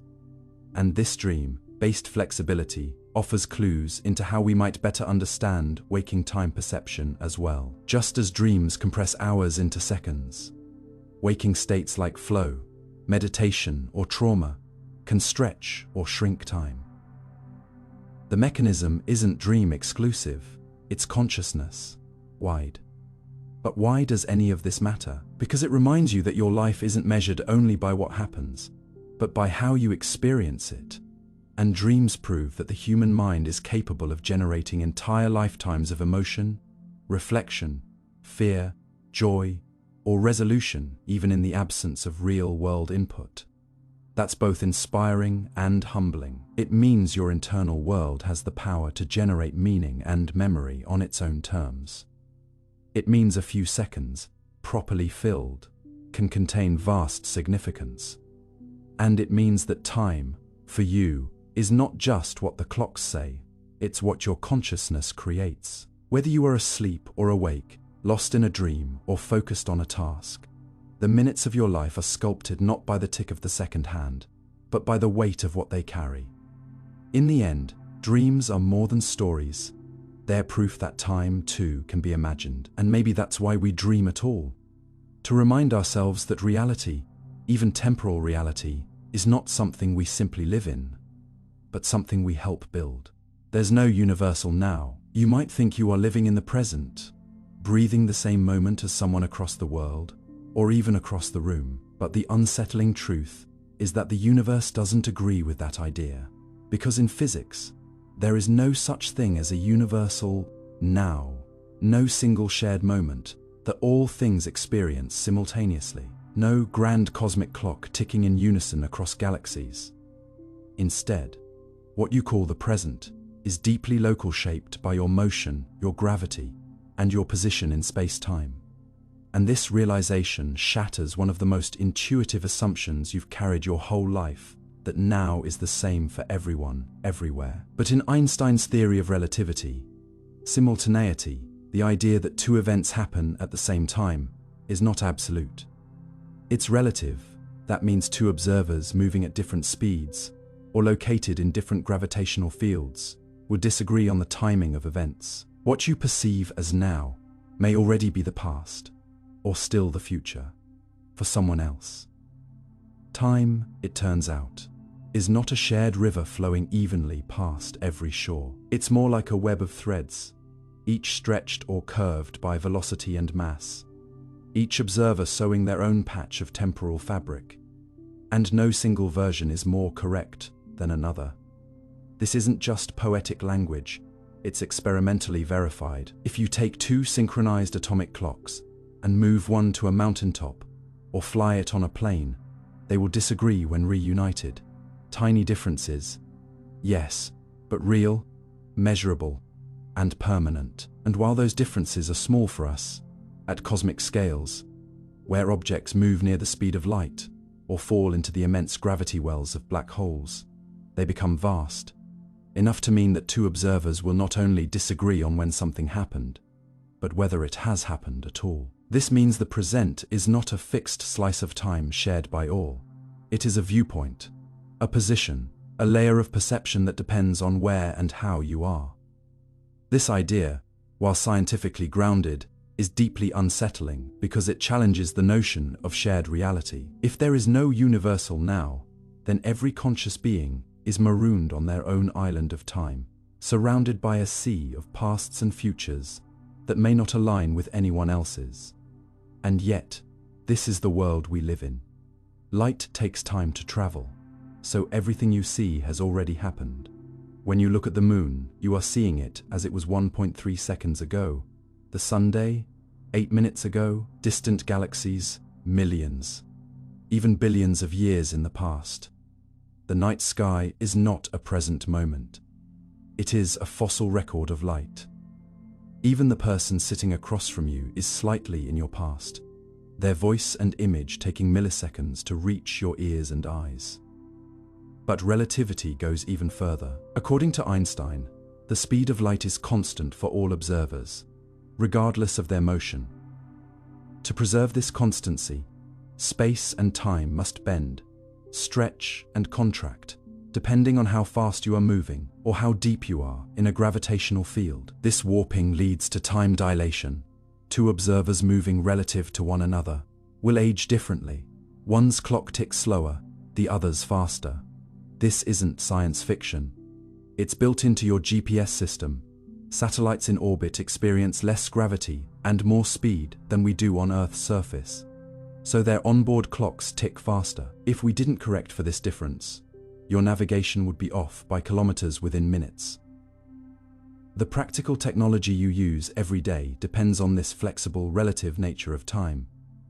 But relativity doesn't just stretch time. It fractures the notion of simultaneity. In one famous thought experiment, imagine a train moving at nearly the speed of light. A bolt of lightning strikes both ends of the train simultaneously. At least, that's what an observer on the ground sees. But for someone riding on the train, moving toward one flash and away from the other, the flashes arrive at different times. Both perspectives are valid, both are correct. And yet, they disagree about the order of events. This tells us that simultaneity is not a universal truth. It is observer-dependent. Time is not a singular flow, but a lattice of overlapping timelines, each one relative to a different frame of reference. Now is no longer a cosmic constant. It is a personal experience, shaped by motion and gravity. And so, in the grand scheme of the universe, your present moment is yours alone. For someone moving fast enough, your now might be their past. For someone falling into a black hole, the end of the universe might arrive before your next heartbeat. There is no master clock, no single rhythm guiding all things. There is only perspective, and perspective shapes time. This relativistic view of time has profound implications, not only for physics, but for philosophy, consciousness, and even our emotional lives. If there's no universal now, then concepts like cause and effect, before and after, begin to lose their clean edges. In certain scenarios, like quantum entanglement or rotating black holes, the order of events can even appear to flip. One observer sees A before B, another sees B before A. This does not break physics. It reveals its complexity. Time is not a rigid ruler. It's a flexible coordinate, one that bends around mass and motion. And while your everyday experience smooths these edges into a consistent flow, the deeper reality is much more intricate. What this means is that time is not something you pass through like a river. It's something that emerges from how you move, where you are, and how you observe. Every heartbeat, every memory, every shared glance occurs within a bubble of subjective time.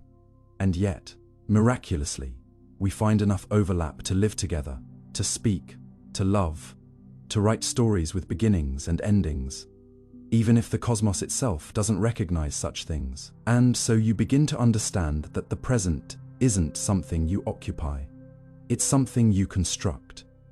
It's not an objective slice of the universe, but a mental alignment between sensory input and conscious processing. Even your brain takes time to perceive. Studies show that what you think of as the now is already hundreds of milliseconds delayed. Your mind buffers, processes, interprets, and smooths. You live in a neurological echo, a curated present crafted from slightly outdated information. The real now, if such a thing exists, is always just out of reach, like chasing the horizon. And yet, this doesn't diminish your experience, it enhances it. Because it means that the reality you live in is partly authored by you. Your now is not simply handed to you by physics. It is built from attention, memory, emotion, and meaning, and that makes it precious. In the end, when you stare into the sky and think this is now, you're not wrong, but you are not entirely right either. What you see is a collage of different pasts arriving at your eyes at different speeds. What you feel is a moment stitched from light, thought, and awareness. What you believe to be shared is deeply personal. And perhaps that's the most beautiful paradox of all. That in a universe without a universal now, we still find ways to connect, to meet in the fleeting warmth of mutual perception, and to call it the present. Time speeds up as you age. There's a strange, silent betrayal that sneaks up on you, not with a bang, but with a slow erosion of days. The feeling that time is slipping faster and faster as you grow older, that years are collapsing into memories before you even have a chance to fully live them. That the same week that used to feel endless in childhood now vanishes in the blink of a routine. And while this sensation may seem like a poetic illusion or a wistful complaint of adulthood, it is deeply rooted in the psychology and neurobiology of how your brain processes time itself.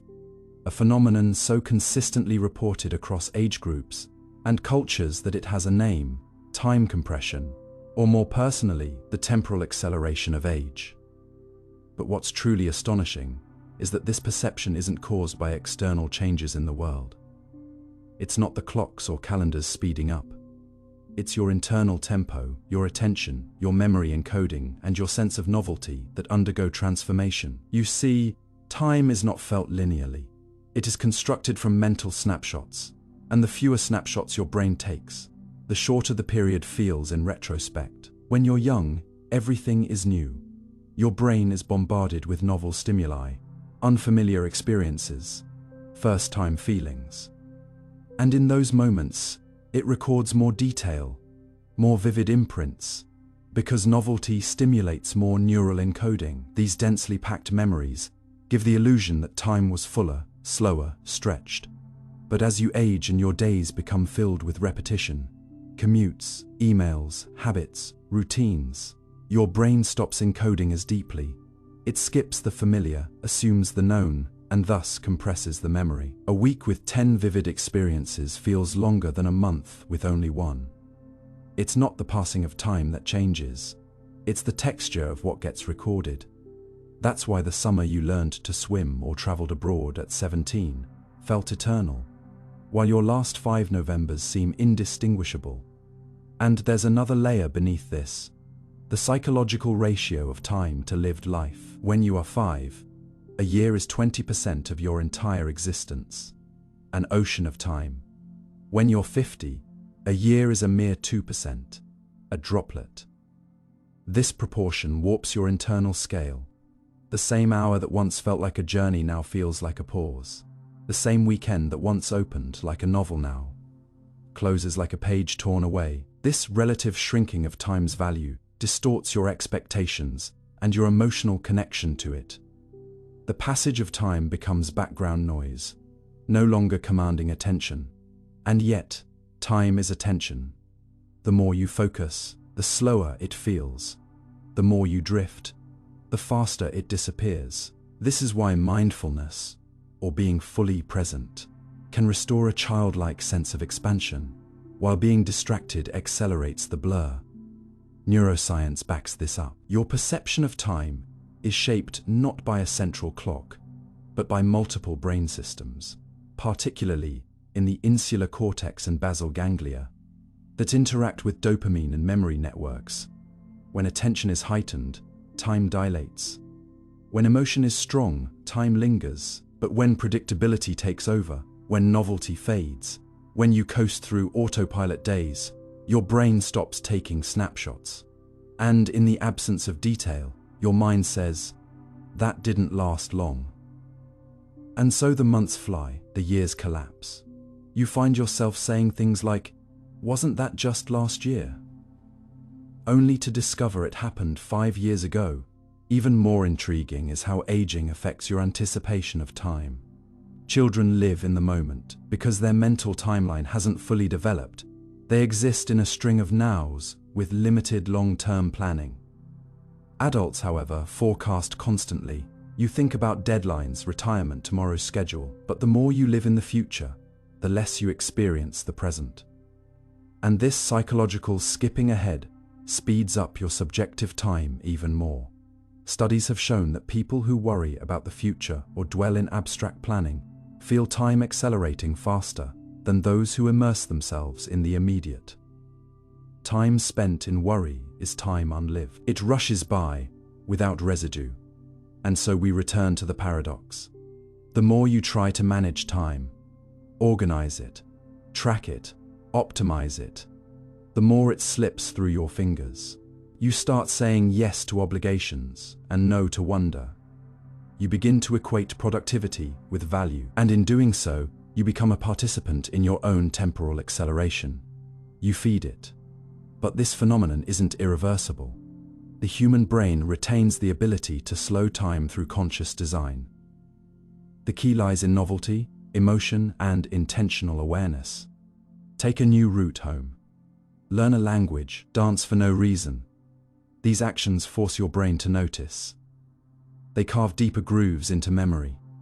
They stretch perception. The richness of your experience expands the felt length of time. You don't need to quit your job or travel the world to reclaim time. You need to break the spell of sameness. When you return to wonder, you return to presence, and presence is time's anchor. The irony is that children are masters of this without trying. A puddle is a mystery. A shadow is a game. They dwell so fully in moments that time has no choice but to slow down. In this way, time is not your enemy, it's your mirror. It reflects how fully you live, how sharply you observe, how often you pause to ask, "Am I really here?" And perhaps this is the hidden wisdom of growing older. Not that time must race forward, but that you become more aware of its fragility. You begin to understand that moments are not renewable, that attention is finite, and that meaning is what stretches minutes into memories. The days will still pass, but how they pass is up to you. Whether they become a blur or a tapestry depends on how deeply you weave your awareness into them. And in that sense, the speed of time is not just perception, it's participation. It's the art of choosing to show up, of turning routine into ritual, of feeling the breeze not as weather, but as presence. The more you participate, the more time reveals itself, not as a thief, but as a quiet companion, always waiting for you to notice. Nostalgia alters time perception. There are moments in life when you catch the scent of something familiar, a certain perfume, the inside of a library, the metallic chill of a school hallway in winter, and without warning, you are transported decades into the past, not as a bystander remembering, but as a participant reliving. And in those instances, the mind plays a strange trick.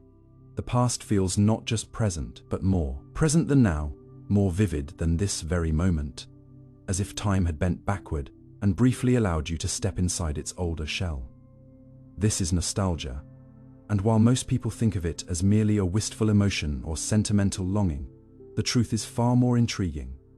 Nostalgia doesn't just change what you feel about the past, it changes how you perceive the passage of time itself, distorting memory, warping duration, and restructuring the emotional timeline of your life in a way that makes some years feel eternal and others evaporate. And neuroscience now reveals that nostalgia is not a passive reflection, but an active time machine, built by your brain, triggered by cues, and powerful enough to bend your perception of chronology in ways we're only beginning to understand. When you experience nostalgia, your brain is not just recalling events, it's reconstructing them through a filter that prioritizes meaning over detail, emotion over accuracy, and self-identity over historical truth. And in doing so, it shifts your mental tempo. Seconds swell, years compress, childhood moments stretch into timelessness, while entire seasons of adulthood vanish without imprint. This is because your brain measures time through memory density and emotional salience, and nostalgia intensifies both. It creates richer, emotionally heightened memories, sometimes even memories that didn't happen exactly as recalled. And these reconstructed scenes fill your perception with such vividness that they feel longer, fuller, more real than the neutral passing of time in the present. And that illusion of stretched time in memory has profound consequences for how you interpret your own life's rhythm. Children perceive time differently from adults, because nearly everything they encounter is new. But adults are often trapped in routine, doing the same things in the same ways with the same people.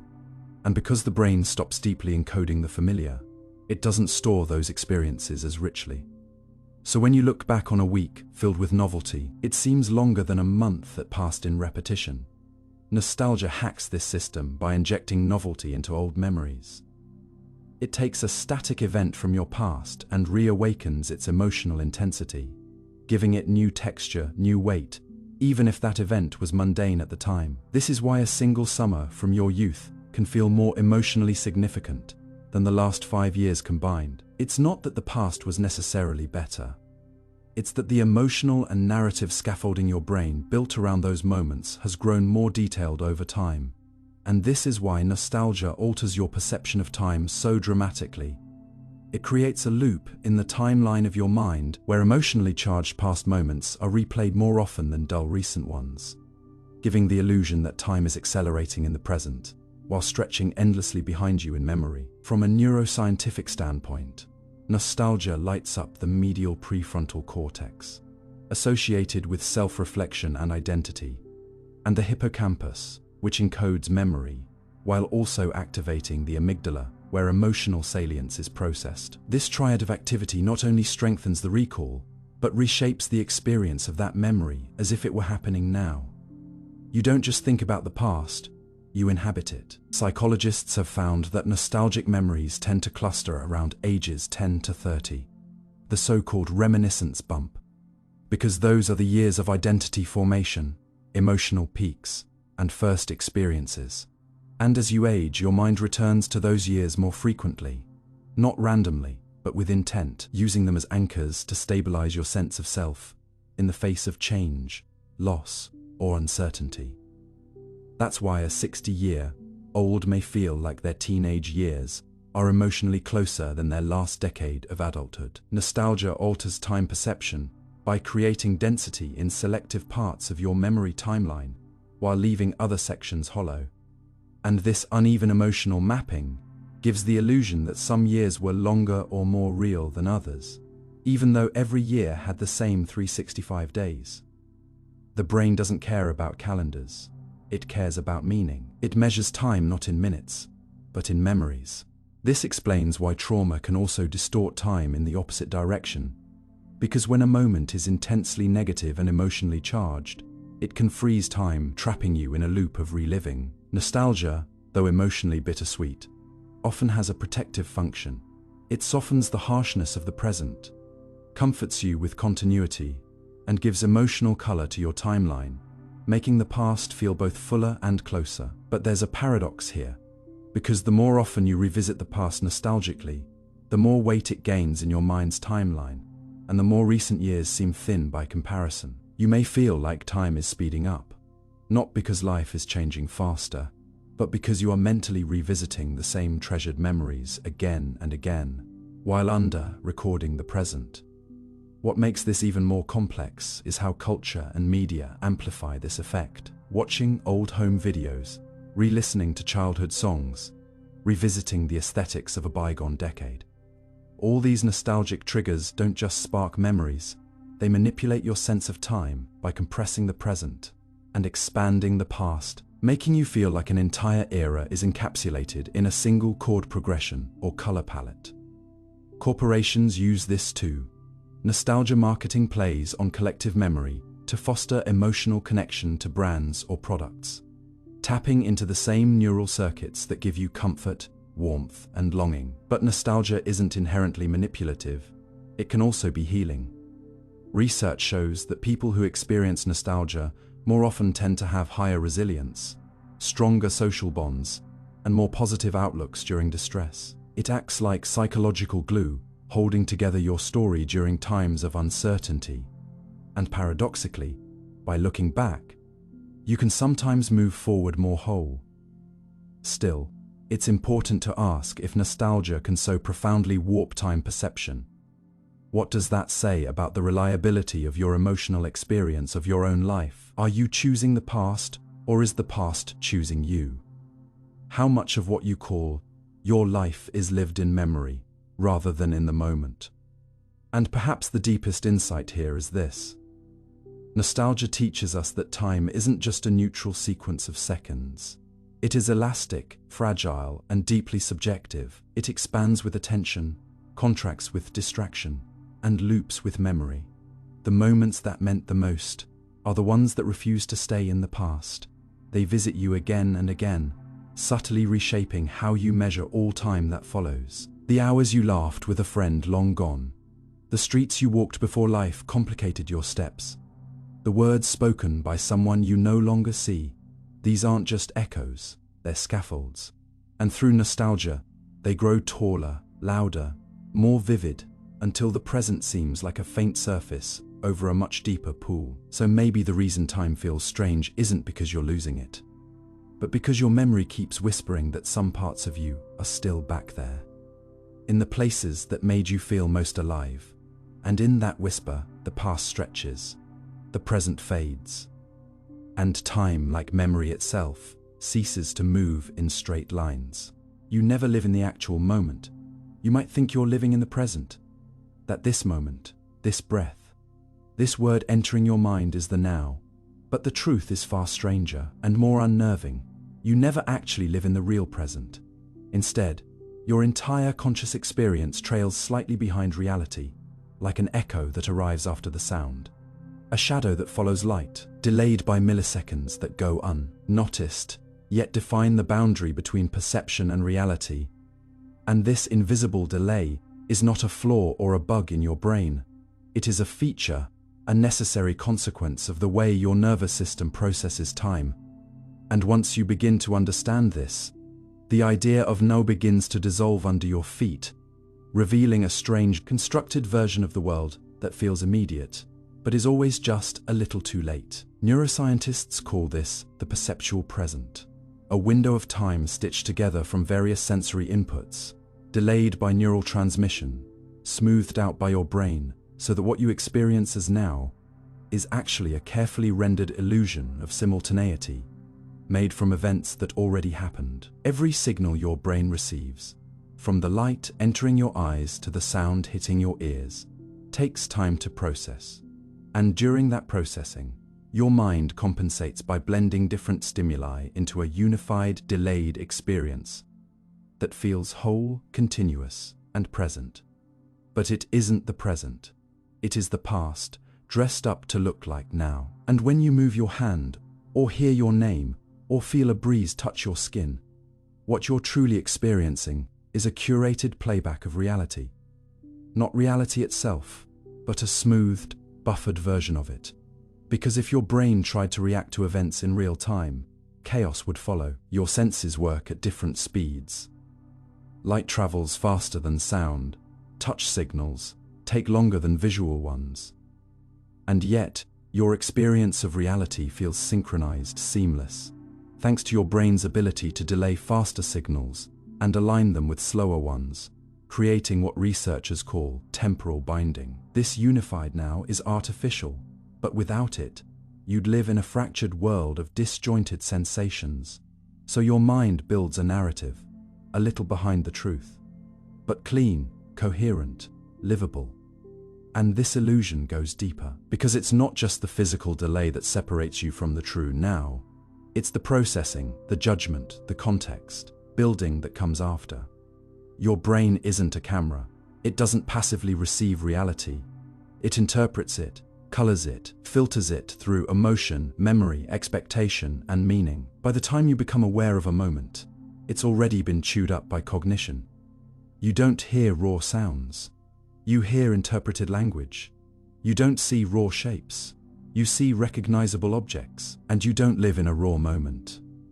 You live in an understood moment, one that has already been interpreted by layers of unconscious processing before it reaches your awareness. This lag is often only 200 to 500 milliseconds, but that's enough to mean that every conscious decision, every perception, every emotion you think is in the now is actually echoing from the past. In fact, neuroscientist Benjamin Libet's famous experiments showed that your brain begins preparing for decisions several hundred milliseconds before you're consciously aware of choosing, suggesting that even free will might be operating on a delay. And this temporal offset isn't just a quirk of brain physiology.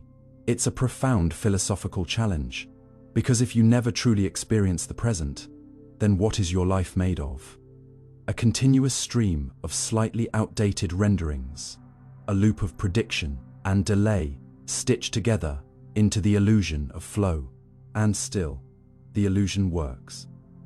You navigate the world with fluid grace, catching balls, driving cars, holding conversations, all thanks to your brain's remarkable ability to predict the immediate future, just enough to mask its own lag. That's right, to hide the delay, your mind predicts what's about to happen a few milliseconds ahead and blends that guess with the data coming in. So your now is actually a mix of past input and future expectation. This predictive coding is what allows you to reach out and catch a falling glass before it shatters, or react to a punch in a boxing match, or finish someone's sentence before they do.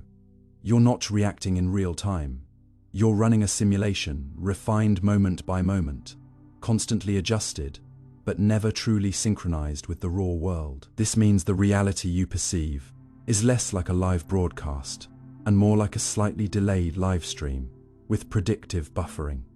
And when the prediction fails, when something unexpected happens, you feel it as surprise, disorientation, or even fear, because the illusion of the present has broken. You've caught a glitch in the system. But this delay, this fabricated now, also reveals something deeply human. Your consciousness is not a point in time. It is a process across time. You are not a creature of the present. You are a creature of perceived continuity. Your experience is not built moment by moment, but narrative by narrative. You feel like you're living now, but in reality, you are living in a reconstruction of what just happened, while your brain is already preparing for what comes next. And this is why mindfulness and meditation often feel so difficult, because trying to be present is like chasing a phantom. The moment you catch it, it's already gone. The more you focus on the now, the more you realize that it's always slipping out of reach, not because you're distracted, but because the now itself is a mirage. The only thing you can ever truly experience is the representation of a moment, never the moment itself. And yet, this realization doesn't have to be bleak. In fact, it can be liberating, because if the present is always slightly behind, and your consciousness is always slightly late to the party, then maybe life isn't about capturing the now, but about appreciating the beauty of this constantly reconstructed dance of perception. Maybe the grace of being human is not in perfect presence, but in imperfect awareness. You live, not in raw time, but in felt time. In remembered glances, anticipated laughter, and the quiet space between seconds where your mind builds a world you can understand. And perhaps that's enough.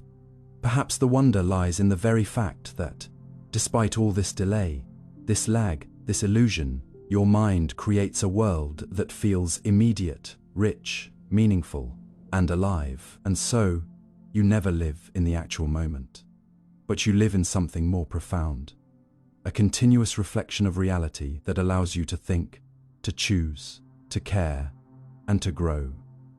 And if that reflection is always a little behind, perhaps that's simply the cost of being conscious at all. Anticipation distorts time flow. You've probably felt it before. The strange way time seems to slow when you are waiting for something you deeply care about. Like a message that won't come, a test result that feels like it's deciding your future, or a door that's about to open with news that could shift your whole life. And yet, during these moments, the hands on the clock barely move, seconds stretch into eternities, and your body exists in a kind of suspended animation where every tick of anticipation bends time itself, not in the physical world, but in the theater of your mind. And this isn't just a poetic exaggeration, it is a documented psychological and neurological phenomenon. Anticipation alters your perception of time's flow, stretching, compressing, even warping it depending on your emotional state, your expectations, and how your brain prepares for what comes next. Revealing that time as you feel, it is never linear, never objective, never fixed, but a living, breathing construct that reshapes itself based on how much you care, how much you fear, or how much you are hoping for something just out of reach. When you are excited, nervous, dreading, or desperate, your sense of duration is no longer tied to external reality. It's pulled into the orbit of your attention, your arousal, and your expectations. This is why time flies when you are distracted or immersed, but crawls when you're staring at the phone, waiting for a name to appear or a message to deliver meaning. Your brain isn't a clock. It's a storyteller, and anticipation makes that story stutter, loop, or pause at will. This distortion begins with how attention interacts with time. The more attention you pay to time, the longer it seems to take. When you are waiting for something meaningful, your mind hyper-focuses on the passing of each moment, monitoring, scanning, checking for changes. And this increased attention density gives you more temporal snapshots per unit of actual time. It's called the filled duration illusion. And it means that periods in which you process more events or data feel longer, even if they occupy the same objective duration. So anticipation, especially if it's emotionally loaded, floods your consciousness with internal monitoring, with imagined outcomes, with tiny micro checks for change. And all this neural activity stretches the subjective sense of time.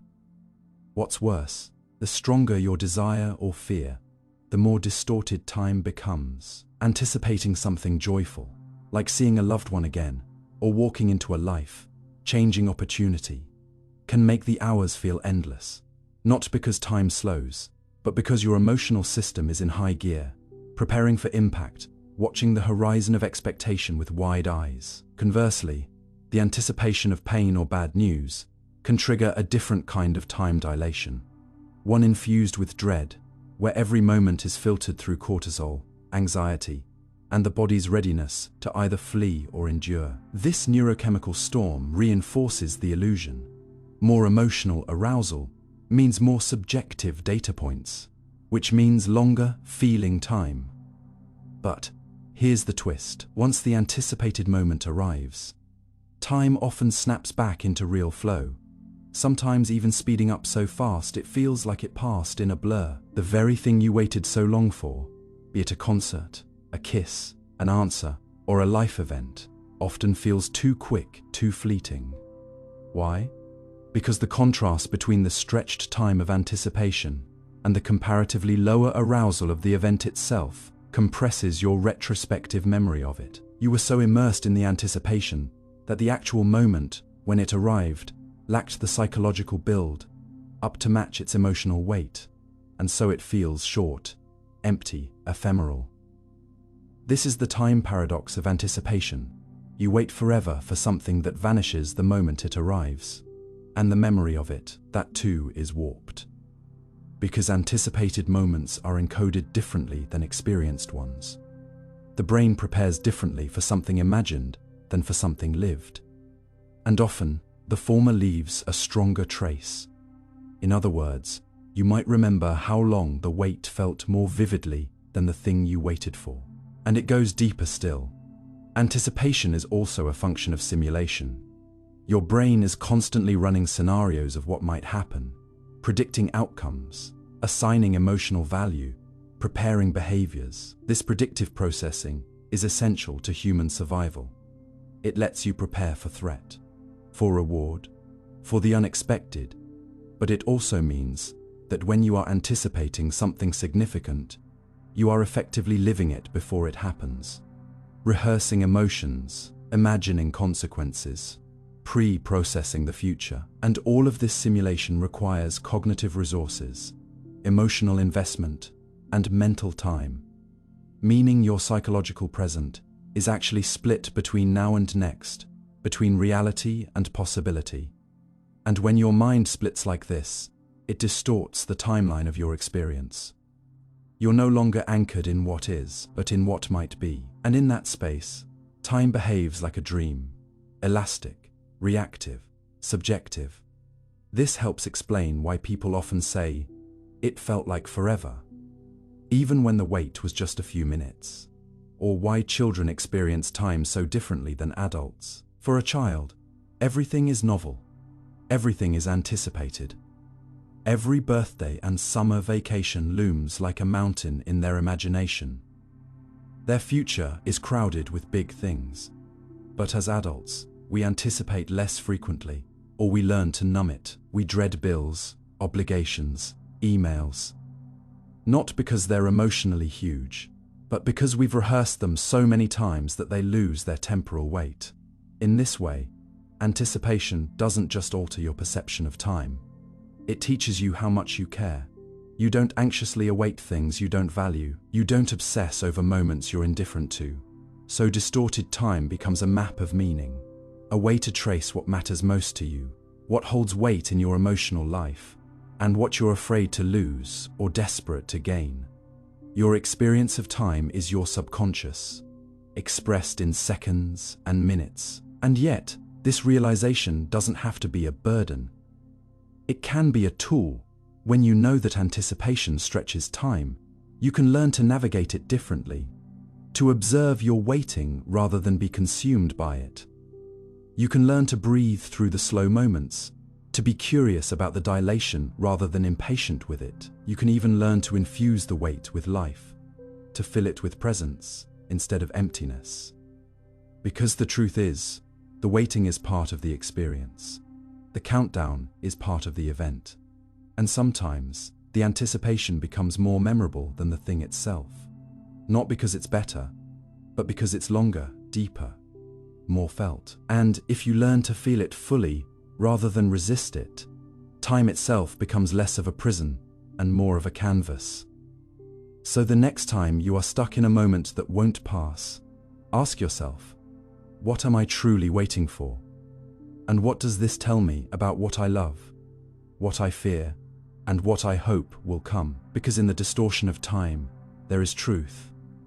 And in anticipation, there is always a reflection of your deepest desires. Pain feels longer than pleasure. You probably don't remember the last time you sat comfortably and thought, this feels so long.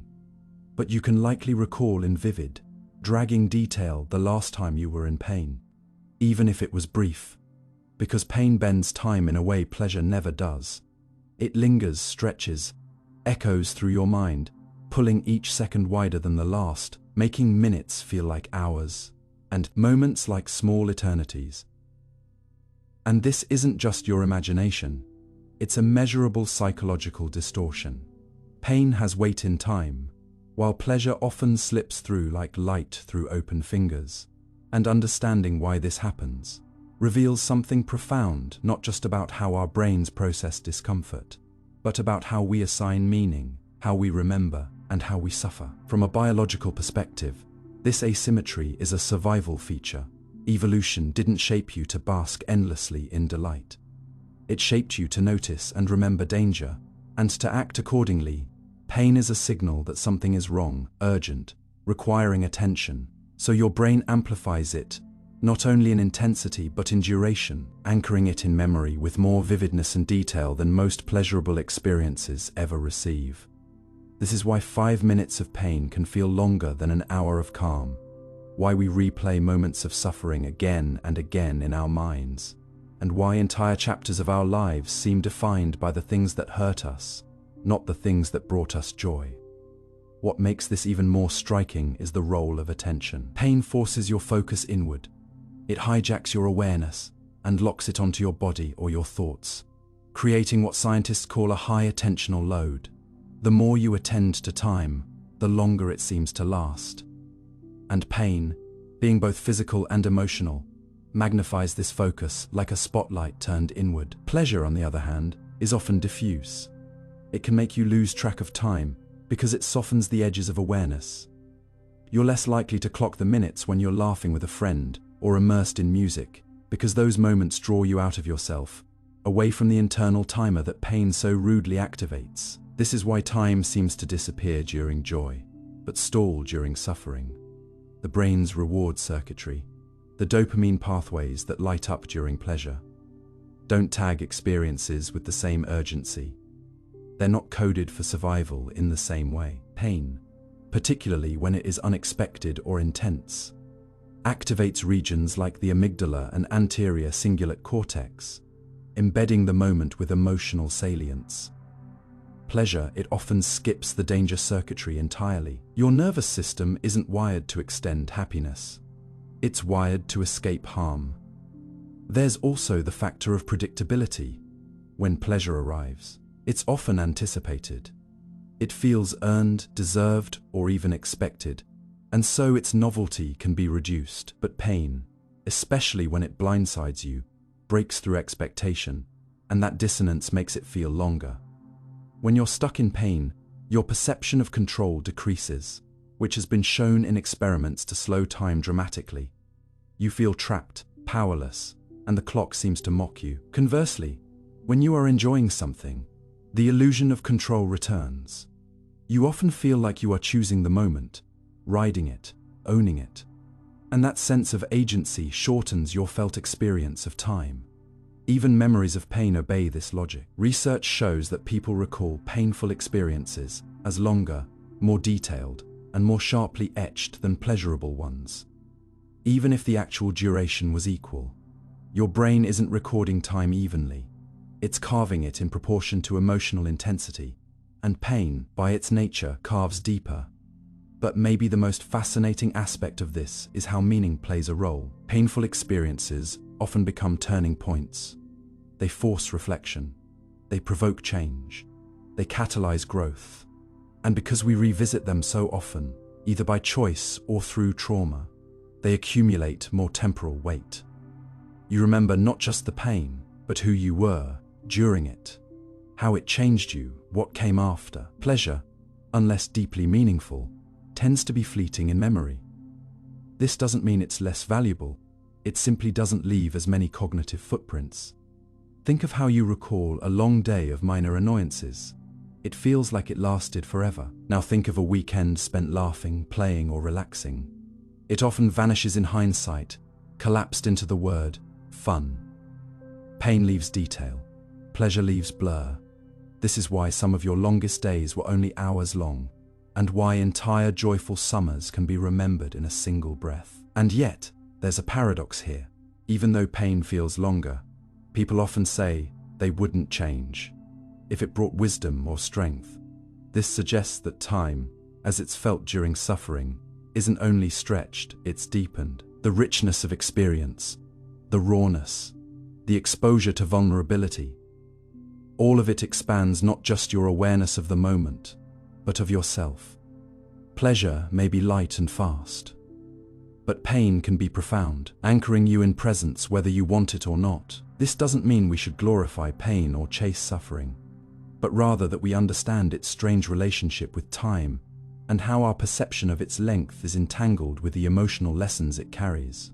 So next time you are caught in pain and feel like time has turned against you, remember, it is not time that has changed, but your awareness. Pain sharpens it, pleasure softens it. And while we crave the seconds that slip through sweetly, it's often the ones that drag that stay with us longest. Not because they were better, but because they were louder, heavier, and more demanding of your presence. Time, it turns out, is not just measured in minutes, but in meaning. Time disappears in flow state. There are moments when time seems to vanish, not slow down, not speed up, but evaporate entirely, slipping through your awareness like water through cupped hands. And when it happens, you're not thinking about minutes or hours or clocks or calendars. You're simply in it, immersed, absorbed, doing, moving, flowing, and then suddenly, you look up, and it's been hours, yet it felt like no time at all. And this mysterious phenomenon is what psychologists call the flow state, a mental condition where your sense of self, effort, and time all dissolve into a seamless stream of action and awareness. And it's one of the most paradoxical, beautiful, and neurologically fascinating states a human being can experience. Because while it feels effortless, it requires incredible mental alignment. And while it feels timeless, it often happens when you're moving through time with more precision than ever. And though it may sound like a poetic idea, it's grounded in measurable changes in brain activity, emotional regulation, and perceptual processing, all of which suggest something profound. That your brain doesn't merely keep track of time, it negotiates with it, warps it, and sometimes, in rare moments of alignment, chooses to ignore it completely. Flow is the art of becoming timeless. It usually begins when a task is just difficult enough to stretch you, but not so hard that it overwhelms you. That sweet spot between skill and challenge creates the right tension. An invitation for the mind to focus fully, without slipping into boredom or tipping into anxiety. Mihaly Csikszentmihalyi, the psychologist who coined the term flow, discovered that people in this state experience a merging of action and awareness, where even complex tasks become almost automatic. The sense of effort fades, and consciousness narrows like a spotlight. What's fascinating is what happens to time in this spotlight. It flickers, dims, disappears. In fMRI studies, parts of the brain responsible for time perception, such as the prefrontal cortex, show reduced activity during flow. You don't just forget time, your brain stops tracking it. You're no longer processing each second as separate. You're moving with the rhythm of the task itself, not the clock. Your internal metronome has quieted, and because of this, flow isn't just about productivity or peak performance. It's about transcending the usual psychological constraints that fragment your attention, dilute your joy, and divide your sense of being into before and after. In flow, there is only now, but not the now you feel when you're anxious or counting down. It's a now so immersive, so frictionless, that even awareness of the moment ceases. This vanishing of time is not only perceptual, it's emotional. People often describe flow as deeply satisfying, not because it's easy, but because it demands their full presence. Your brain loves this alignment. It rewards it with dopamine, reinforcing the behavior. The emotional quality of flow can be so fulfilling that it's sought after like a drug. But unlike artificial stimulation, flow leaves you feeling energized, not drained. It's a state where doing and being converge. You're not working hard, you're working clean. And this purity of effort, free from distraction, is what allows time to collapse. Flow is not just the absence of distraction.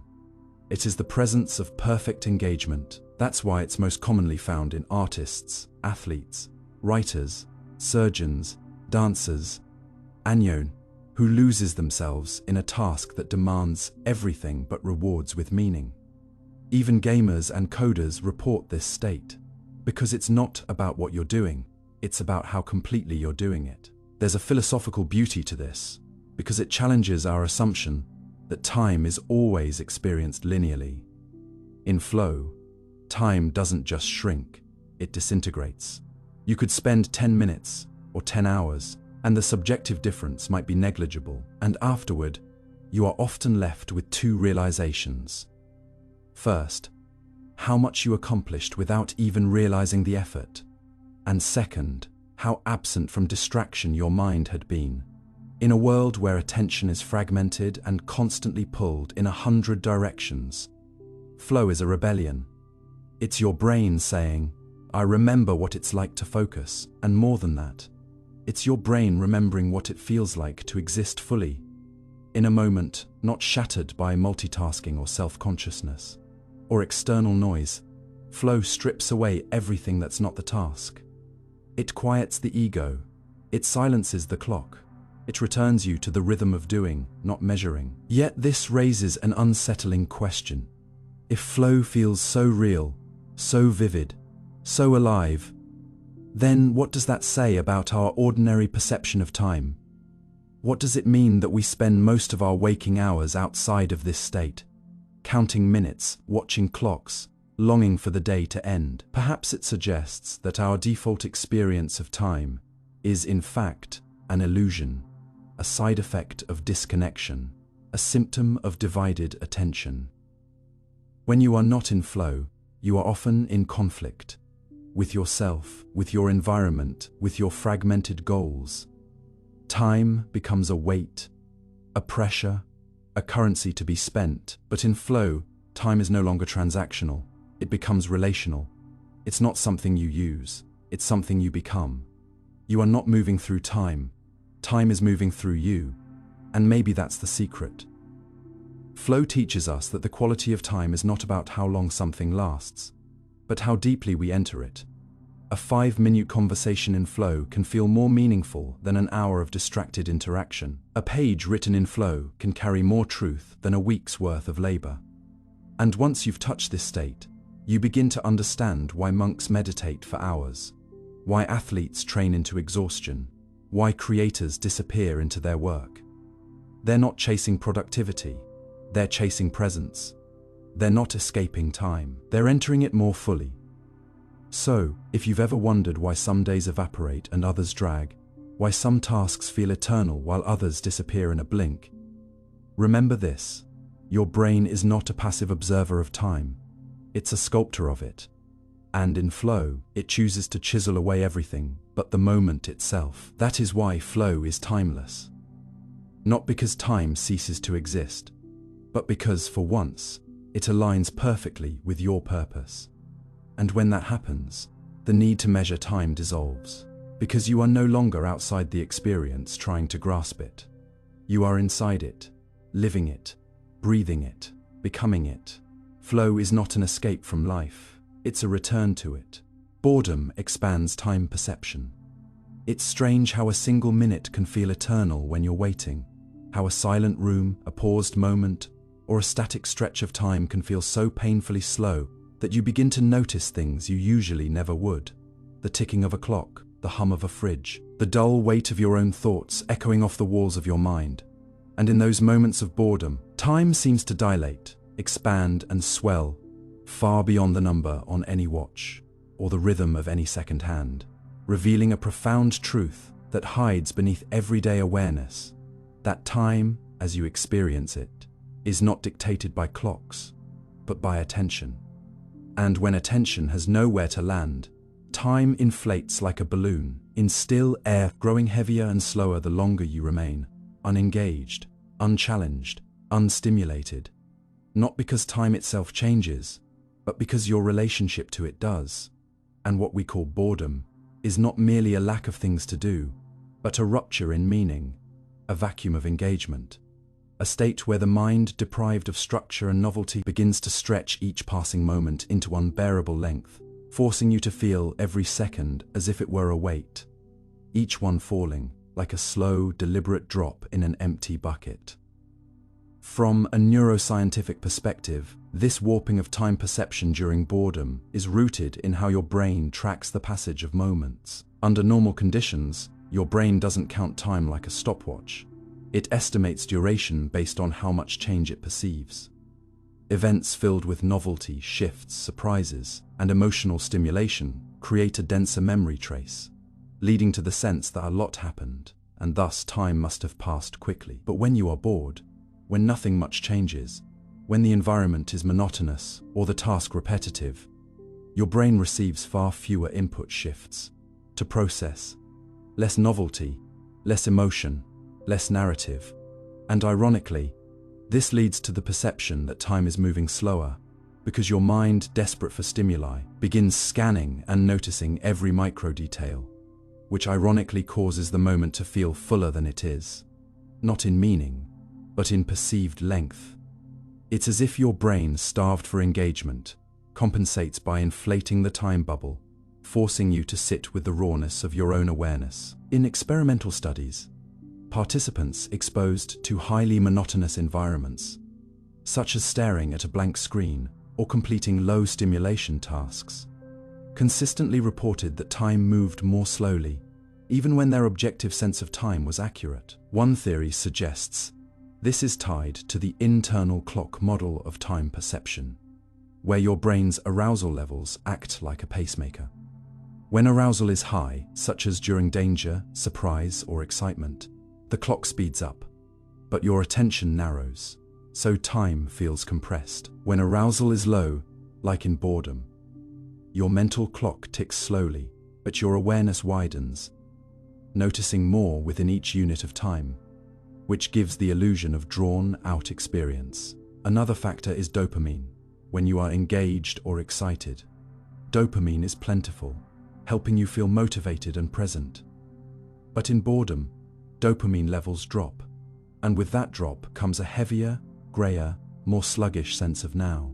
It's not just the mind that slows, you slow too. But boredom isn't just a sensory void.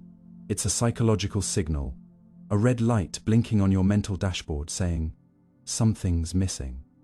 And what's missing is not just stimulation, but alignment. Boredom tells you that your current activity lacks meaning, challenge, or relevance to your internal goals. When the task at hand does not resonate with your needs, desires, or curiosity, your mind begins to drift, and that drifting, though seemingly passive, is mentally exhausting, because it places you in a state of internal conflict, the desire for change, without the presence of it. This is why time drags during forced routines, dull meetings, long waits, or meaningless chores. Not because you're doing nothing, but because your attention is trapped in a loop, with nowhere to go. You're awake, but not alive, conscious, but disconnected. Philosophically, boredom is a confrontation with time itself. When you are engaged, time feels like a current pulling you forward. When you are bored, time becomes a wall. You feel its weight pressing against you because nothing distracts you from its presence. And this is perhaps why boredom is so deeply uncomfortable. It forces you to confront the rawness of existence without adornment. No plot, no distraction, just you, a clock, and a sense of time that refuses to move. And yet, that discomfort contains within it a profound opportunity to realize how much of our time experience is constructed, not by the outside world, but by our own engagement with it. You are not merely in time, you shape it. And boredom is your mind's way of telling you the shaping has gone wrong. Children often say they're bored, but what they're really saying is, I want to feel something. And adults are not so different in our era of constant stimulation. Scrolling, swiping, streaming, the threshold for engagement has risen dramatically. We've trained ourselves to expect a flood of novelty. And when that flood pauses, even for a moment, we feel panic, like we're falling out of sync with life. But boredom is not the enemy, it's a mirror. It shows you the gap between your inner drive and your current reality. And when harnessed properly, it can fuel creativity, self-awareness, and even flow. Studies have shown that after periods of boredom, people generate more original ideas, because the brain, finally free from constant input, begins to reach inward, forging connections, revisiting memories, exploring mental landscapes that had been previously drowned out by noise. So maybe the next time you feel bored, truly bored, you could treat it not as a failure of the moment, but as an invitation to recalibrate your attention, to question where you've placed your focus, and to notice how much your perception of time is shaped, not by how fast the world moves, but by how deeply you meet it. Because time isn't expanding when you're bored, it's revealing itself, stripped of story, stripped of urgency. Time becomes a blank canvas on which your consciousness struggles to paint. And when it fails, you notice every inch of the emptiness. And that's the paradox. Boredom makes time feel longer because it reveals how rarely we're truly present with it. In boredom, time is no longer the unnoticed background of experience. It becomes the experience itself. And while that might be uncomfortable, it's also a window into one of the deepest truths of being human. That time in the end is not what happens to you. It's how completely you inhabit what's happening.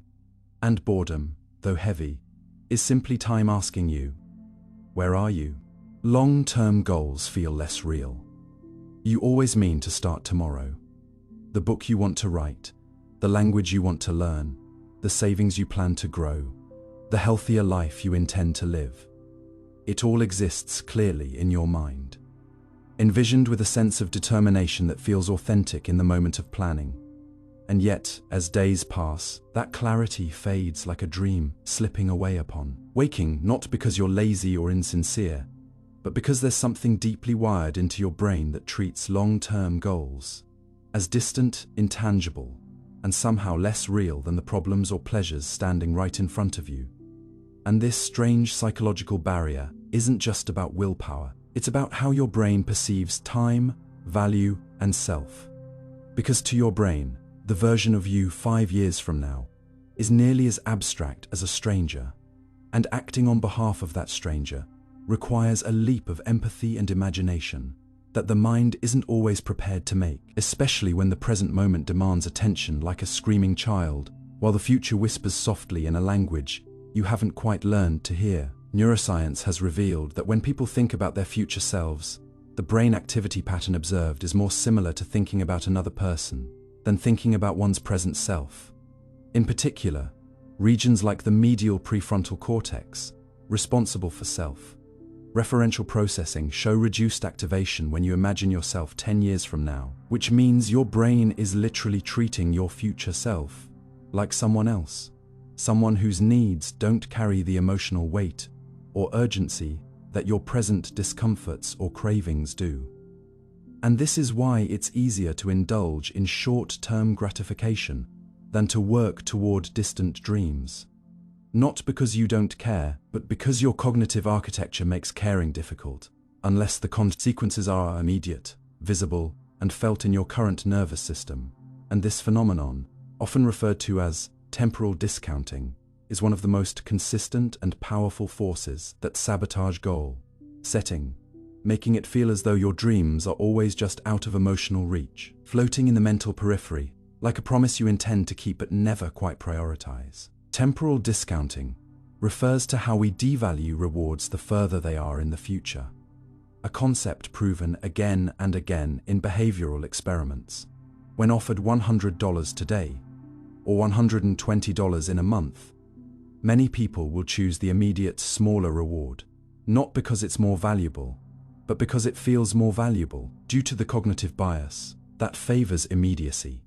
And this same bias applies to every long-term goal: saving for retirement, committing to a long education, staying consistent with exercise, building a business, nurturing a relationship, practicing a craft. The benefits of all these things are rarely immediate, and your brain, which evolved in environments where immediate survival was paramount, is not optimized for patiently waiting for abstract outcomes, which makes it extraordinarily difficult to emotionally invest in a future that feels imaginary, while the present feels overwhelmingly real. But it's not just about delay, it's about emotional vividness. Because the further away a goal is, the harder it is for your brain to simulate the feeling of having achieved it. And feelings are the true currency of motivation. Without them, even the best intentions wither, which is why long-term goals often require visualization, story, and emotional anchoring to become psychologically real enough to act upon. You have to build a bridge of emotional resonance between the now and the not. Yet, and most people, aren't taught how to do this. So they plan, they hope, they aspire, but without the neurological glue to bind those aspirations to action, the future remains a ghost seen but untouchable. Consider this. When you imagine finishing your dream project 5 years from now, do you feel it in your chest? Or does it feel like watching a movie of someone else succeeding? That detachment is the root of the struggle. The mind organizes the world in terms of immediacy, urgent tasks, pressing needs, rapid feedback loops, and the distant self, no matter how ideal, doesn't scream as loudly as an inbox notification, or a craving, or a moment of fatigue. This is why even the most meaningful ambitions can be drowned by tiny daily distractions. Not because you're weak, but because the mind privileges the now. And unless the future is translated into emotional terms, into stories, symbols, sensations, it remains inert, waiting on the other side of a psychological canyon that motivation alone cannot leap across. Philosophers have long wrestled with this mismatch between vision and action, from Aristotle's concept of akrasia, acting against your better judgment, to Nietzsche's observation that people often confuse the will to dream with the will to act, and modern psychology supports their concerns. Long-term goals require a coordination of identity, value, and effort across time. But the self is not a stable object. It's a fluctuating system of memories, habits, and contexts. And the version of you who set the goal is not always the same version facing the temptation to quit. This is why systems matter more than bursts of passion. Habits, environments, and cues that support your goals act like scaffolding for your future self, holding up your intentions when your emotions forget why you began. But there's a hidden beauty here too. If the brain is capable of discounting the future, it's also capable of reimagining it. Studies show that vividly imagining your future, in detail with sensory engagement and emotional realism, can increase motivation and self-control. Athletes visualize victories. Writers imagine their books completed. Patients undergoing treatment picture themselves healthy and strong. These aren't mere fantasies. They are neurological rehearsals. And the more vividly you can feel your future, the more real it becomes. Not just as a concept, but as an internal compass. a North Star that pulls your attention forward, turning distant outcomes into present priorities. So, if you've struggled to stay consistent, if your goals feel like fog, if your plans always seem to get hijacked by daily chaos, know this: it's not your fault, it's your wiring. But wiring can be rewired. You can train your mind to care about the future by making the future emotionally present. Break goals into pieces, celebrate progress, create rituals. Tell yourself the story not just of who you are, but of who you're becoming. And remind yourself, again and again, that your future self is not a stranger. It's you, waiting. And that's the quiet truth. Long-term goals feel less real, not because they are less valuable, but because they require a deeper kind of vision, one that sees through the fog of immediacy, one that holds space for the invisible seeds of change, one that dares to act not for applause today, but for a future memory that will thank you tomorrow. And maybe that's what maturity really is. Not sacrificing joy, but expanding your definition of it, stretching it across time, anchoring it in action, and learning to love not just the reward, but the long and invisible walk that gets you there. Waiting for something slows time. There's something strange about waiting. Not just the act itself, but what it does to your sense of time. How a single minute can stretch into what feels like an hour when you are anticipating a result. A reply, a return, or a resolution. And although the clock insists it's moving at its usual pace, your mind disagrees, creating an internal drag, a deceleration of perceived reality, where seconds drip instead of tick, where moments are magnified not by their content, but by their emptiness, by the sheer absence of what you are waiting for. And it's in that absence that the distortion takes place. As your brain, starved of closure, begins to loop, to imagine, to project possible outcomes, to scan the horizon of the unknown for signs of arrival. And this mental loop doesn't just occupy attention, it reshapes it, pulling you out of the present moment and into a suspended limbo, where time is no longer a flow but a tension.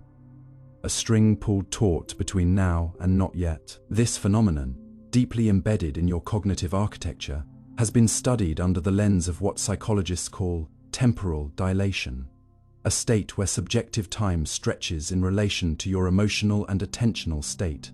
And when you're waiting, especially with uncertainty or anticipation, your attention becomes narrowly focused on the passage of time itself.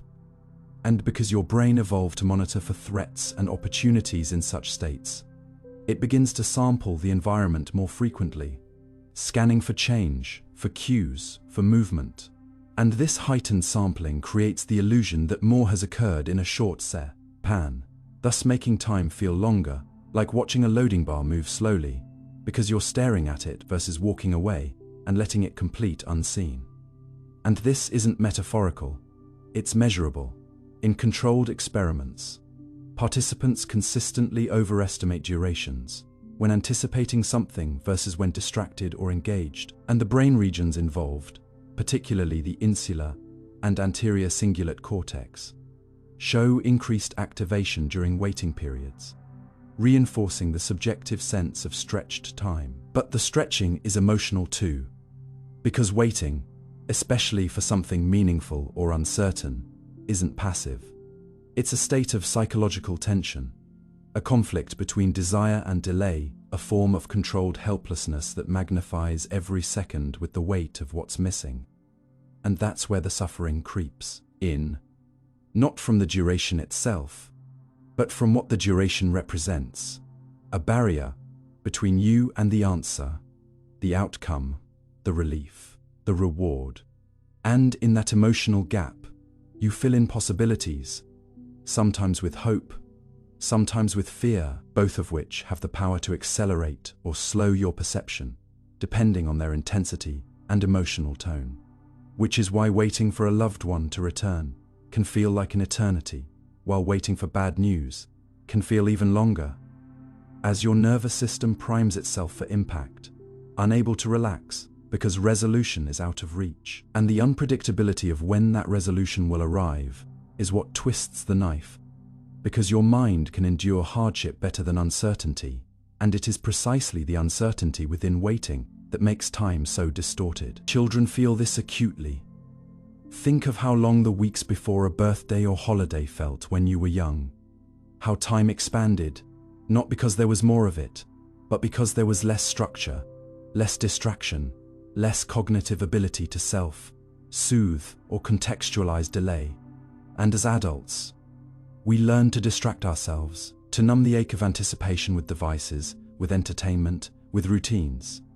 And yet, when the thing we wait for is personal, profound or emotional, like a life-changing decision, or the return of someone we miss, or the outcome of something we've given our heart to, no amount of distraction can fully erase that subtle ache, that crawling sensation of slow time, because in those moments, time is no longer a neutral background.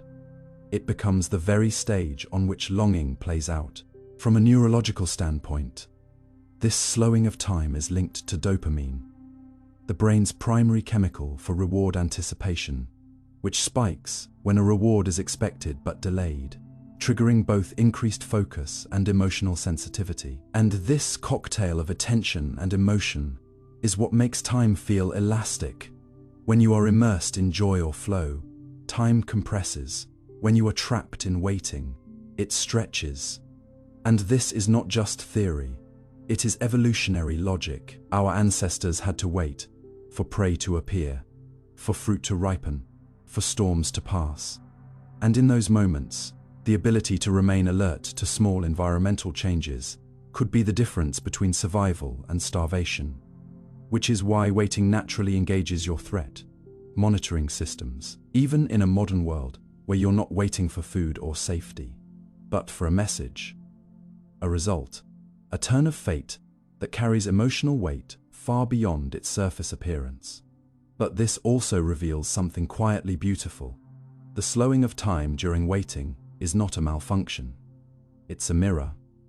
It reflects what matters to you. You do not wait anxiously for things that are trivial. You wait with tension because you care, and in that care, in that anticipation, the illusion of time becomes the measure of your investment. Waiting is hard, not because you're impatient, but because you are alive, and caring makes you vulnerable to time. It stretches your awareness forward and backward simultaneously, replaying the past, imagining the future, and anchoring you in a present that feels increasingly restless the longer resolution is withheld. Yet there is a paradox here too sometimes.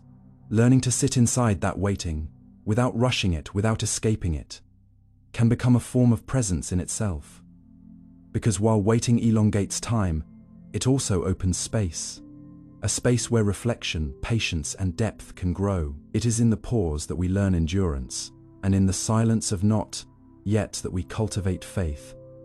Not in outcomes, but in ourselves, in our ability to exist without guarantees. And perhaps this is what time distortion teaches us most, that the way we experience time is less about the clock, and more about the content of our consciousness.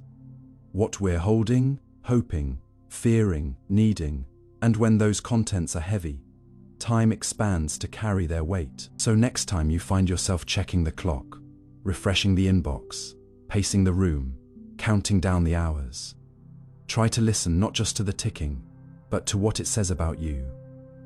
Notice how the slowness reveals your depth, how the waiting is not wasted but weighted, how it is shaping you not just in patience but in presence. Because maybe the truth is this: waiting isn't a pause between life's moments. It is the moment, stretched thin by meaning, softened by uncertainty, and ultimately, a reminder that time only feels slow when something inside you is reaching, yearning, and still brave enough to care. Events feel closer when repeated mentally. Have you ever noticed how the more you think about an upcoming event, whether it is a conversation, a performance, a confrontation, a reunion, or even just a dentist appointment, the closer it seems to feel, as if mental rehearsal itself pulls it toward the present, like a tide reaching for the shore, shrinking the days between you and it, collapsing the distance between thought and reality. This phenomenon isn't just a psychological quirk. It's a profound glimpse into how your brain bends time not through external forces, but through internal repetition. through the simple act of revisiting something in your mind over and over again, until it begins to feel not like a future event you're anticipating, but a near certainty that's just around the corner. When you mentally rehearse an experience, your brain activates many of the same neural pathways that would be used during the actual event itself, meaning the boundaries between memory, imagination, and lived reality begin to blur. And in that blur, your perception of time shifts. What was once distant begins to feel immediate. What was far becomes familiar, and what you haven't yet done starts to feel like something you've already lived. The more you imagine it, the more you believe it, and the more you believe it, the closer in time it feels. This isn't just philosophical, it's measurable. Studies in cognitive psychology and neuroscience have shown that mental simulation triggers activity in the prefrontal cortex, the hippocampus, and regions of the brain associated with both episodic memory and time perception. When you visualize something vividly, especially with emotion, your brain tags it with relevance, sometimes even assigning it a temporal proximity it hasn't earned. That's why when you're obsessing over an important deadline, a big trip, or an emotionally charged event, it can begin to feel like it's almost, here's even if it's still weeks away. The mental repetition compresses time subjectively, not by speeding up the clock, but by filling in the blanks, and the more detail you add, what you'll wear, what they might say, how you'll respond, the more your mind treats the event as if it's real. This is why athletes visualize races, performers rehearse in their minds, and anxious people replay scenarios in endless loops. In each case, the act of mental repetition pulls the future toward the now, creating a kind of temporal intimacy with something that hasn't even occurred. But there's a flip side too. This effect doesn't only shrink time, it can distort your sense of preparation, urgency, and even emotional distance. If you rehearse something positive too much, the excitement can peak early, leaving the actual event feeling underwhelming, like a joke you've already heard too many times. If you rehearse something stressful, it can make the waiting unbearable, increasing anxiety and magnifying fear. The event might still be far away on the calendar, but in your nervous system, it's already happening. And when you loop it mentally, playing out every possible outcome, every worst-case scenario, you're essentially living the pain of it in advance, suffering twice, once in thought and once in reality. Your mind, trying to prepare you, ends up exhausting you. The repetition pulls the future forward, but sometimes at the cost of your peace. Yet, this tendency to mentally simulate the future isn't a flaw. It's one of the greatest gifts of consciousness. It allows you to plan, to learn, to hope, to improve. Gives you a sense of control over what hasn't happened yet. The brain's default mode network, active during daydreaming and introspection, lets you travel through time without moving, visit possible futures, revise potential conversations, and pre-feel emotions that haven't yet occurred. This capacity, called mental time travel, is central to decision-making, creativity, and survival. But it comes with a price. When used excessively, it changes your relationship to time itself. It makes the future feel close, sometimes too close. It makes imagined outcomes feel real, sometimes more real than the present. And it makes the passage of time feel unpredictable, not because the hours change, but because your perception of them does. This is also why you might find yourself feeling surprised when a long-awaited event finally arrives. You've thought about it so much that it feels like it's already happened. There's no novelty left, no fresh emotion. It's as if the event was consumed by your own imagination before it could even begin. And afterward, memory plays the same trick in reverse. If you replay something again and again in your mind after it happens, it can begin to feel closer than it is. A breakup, a victory, a trauma, a first kiss. Mentally revisit it often enough, and your brain brings it nearer, assigning it a weight and proximity that defy the calendar. This is how nostalgia works. This is how regret lingers. This is how time becomes elastic, bending to the will of thought, shaped not by clocks but by recollection and rehearsal. So what does this mean for you? the one who keeps mentally checking on the future as if it is a pot about to boil. It means your relationship with time isn't passive. You don't just live through time, you sculpt it. Every time you think about something before it happens, you're altering its place in your mental timeline. You're pulling it forward, making it heavier, more present, more emotionally loaded. It can make you more ready or more restless. And the key, as always, is awareness. To notice when your mind is rehearsing to be ready versus when it is rehearsing to obsess. To know the difference between healthy preparation and harmful anticipation. And to understand that sometimes, the more you think about something, the less space you leave for everything else. Because in the end, time isn't just what happens outside you, it's also what happens within you. And when an event feels close, because you've imagined it over and over, you are not just counting down days, you are bending time inward, creating nearness through thought alone. The future doesn't always approach you. Sometimes, you approach it with every rehearsal, every mental loop. You're stepping closer to a version of what might be. So the next time you feel something coming fast, too fast, despite the calendar telling you otherwise, pause and ask yourself, how many times have I already lived this in my head? And more importantly, how much of my present have I surrendered in the process? Every now is already the past. You think you're living in the present, but you never are. And that simple truth, if followed to its depths, bends everything you thought you understood about time, perception, and self-awareness.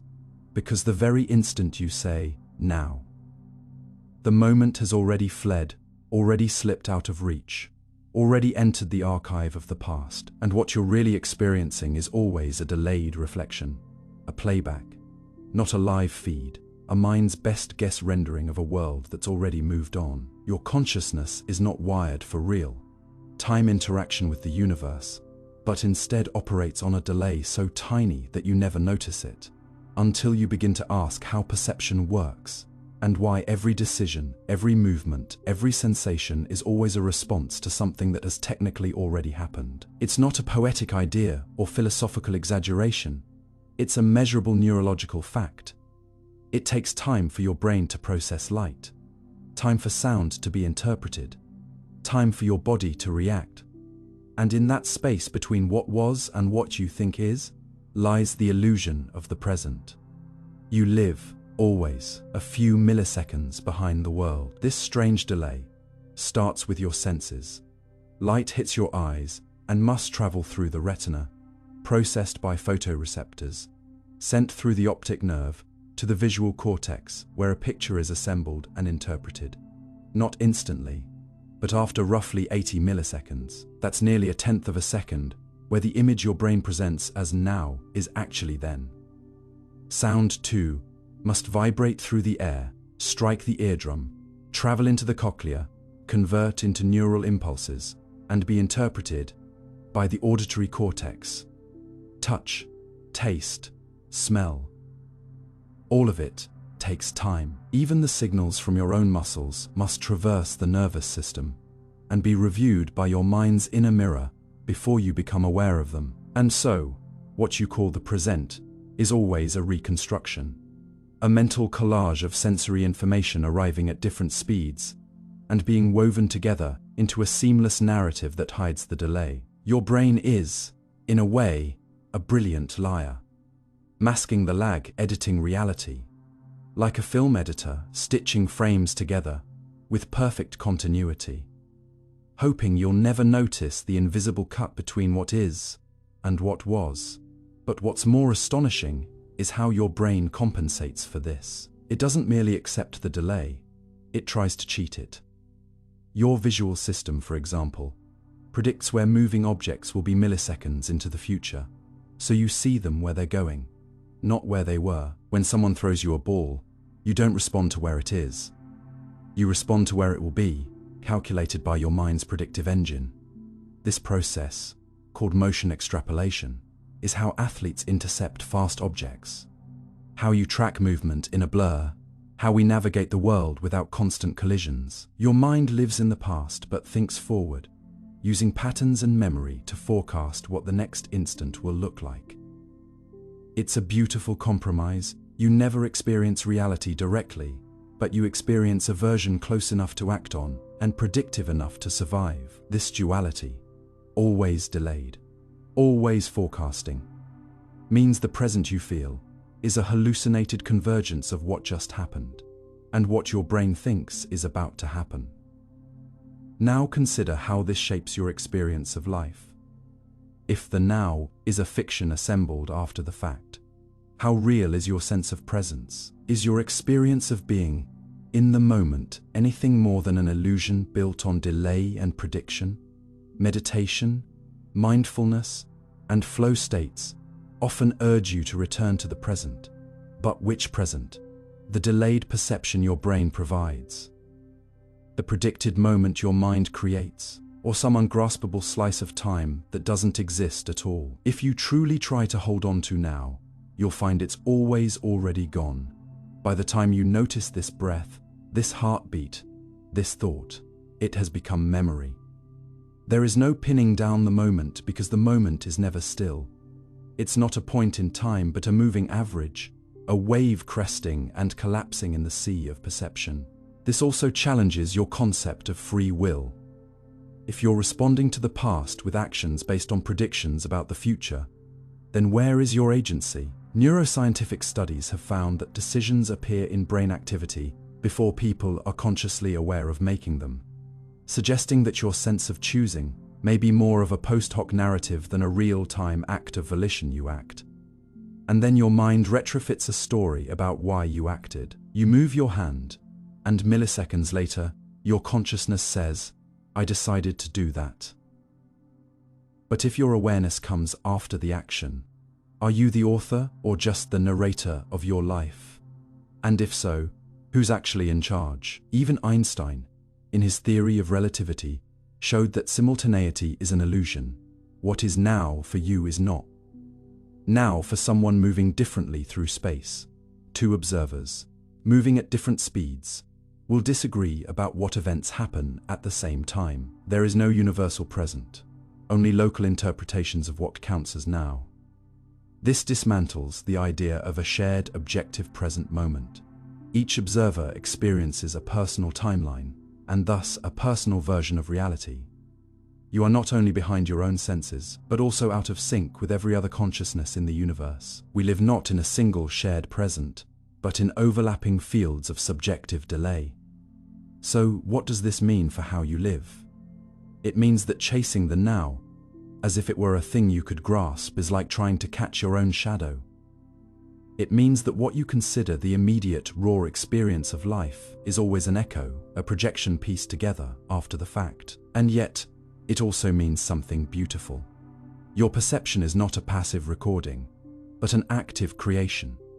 You aren't just experiencing the world, you're constantly composing it. Your brain is a storyteller, a forecaster, a time traveler, and an illusionist all at once. The present may be an illusion, but it's an illusion crafted with meaning, intention, and pattern.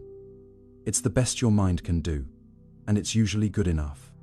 And perhaps this is the heart of being human, knowing that the now is always slipping away, but choosing to live as if it's real anyway. You breathe, you speak, you touch, you laugh, not because you've captured the moment, but because you've surrendered to its passage. You live on the seam between what just was and what might be, always slightly late, always just behind the light, and yet fully alive. Every heartbeat you feel, every word you speak, every blink of your eye is built on the past, but it becomes your present through the miracle of awareness. You never live in the actual moment, but you live close enough to it to matter.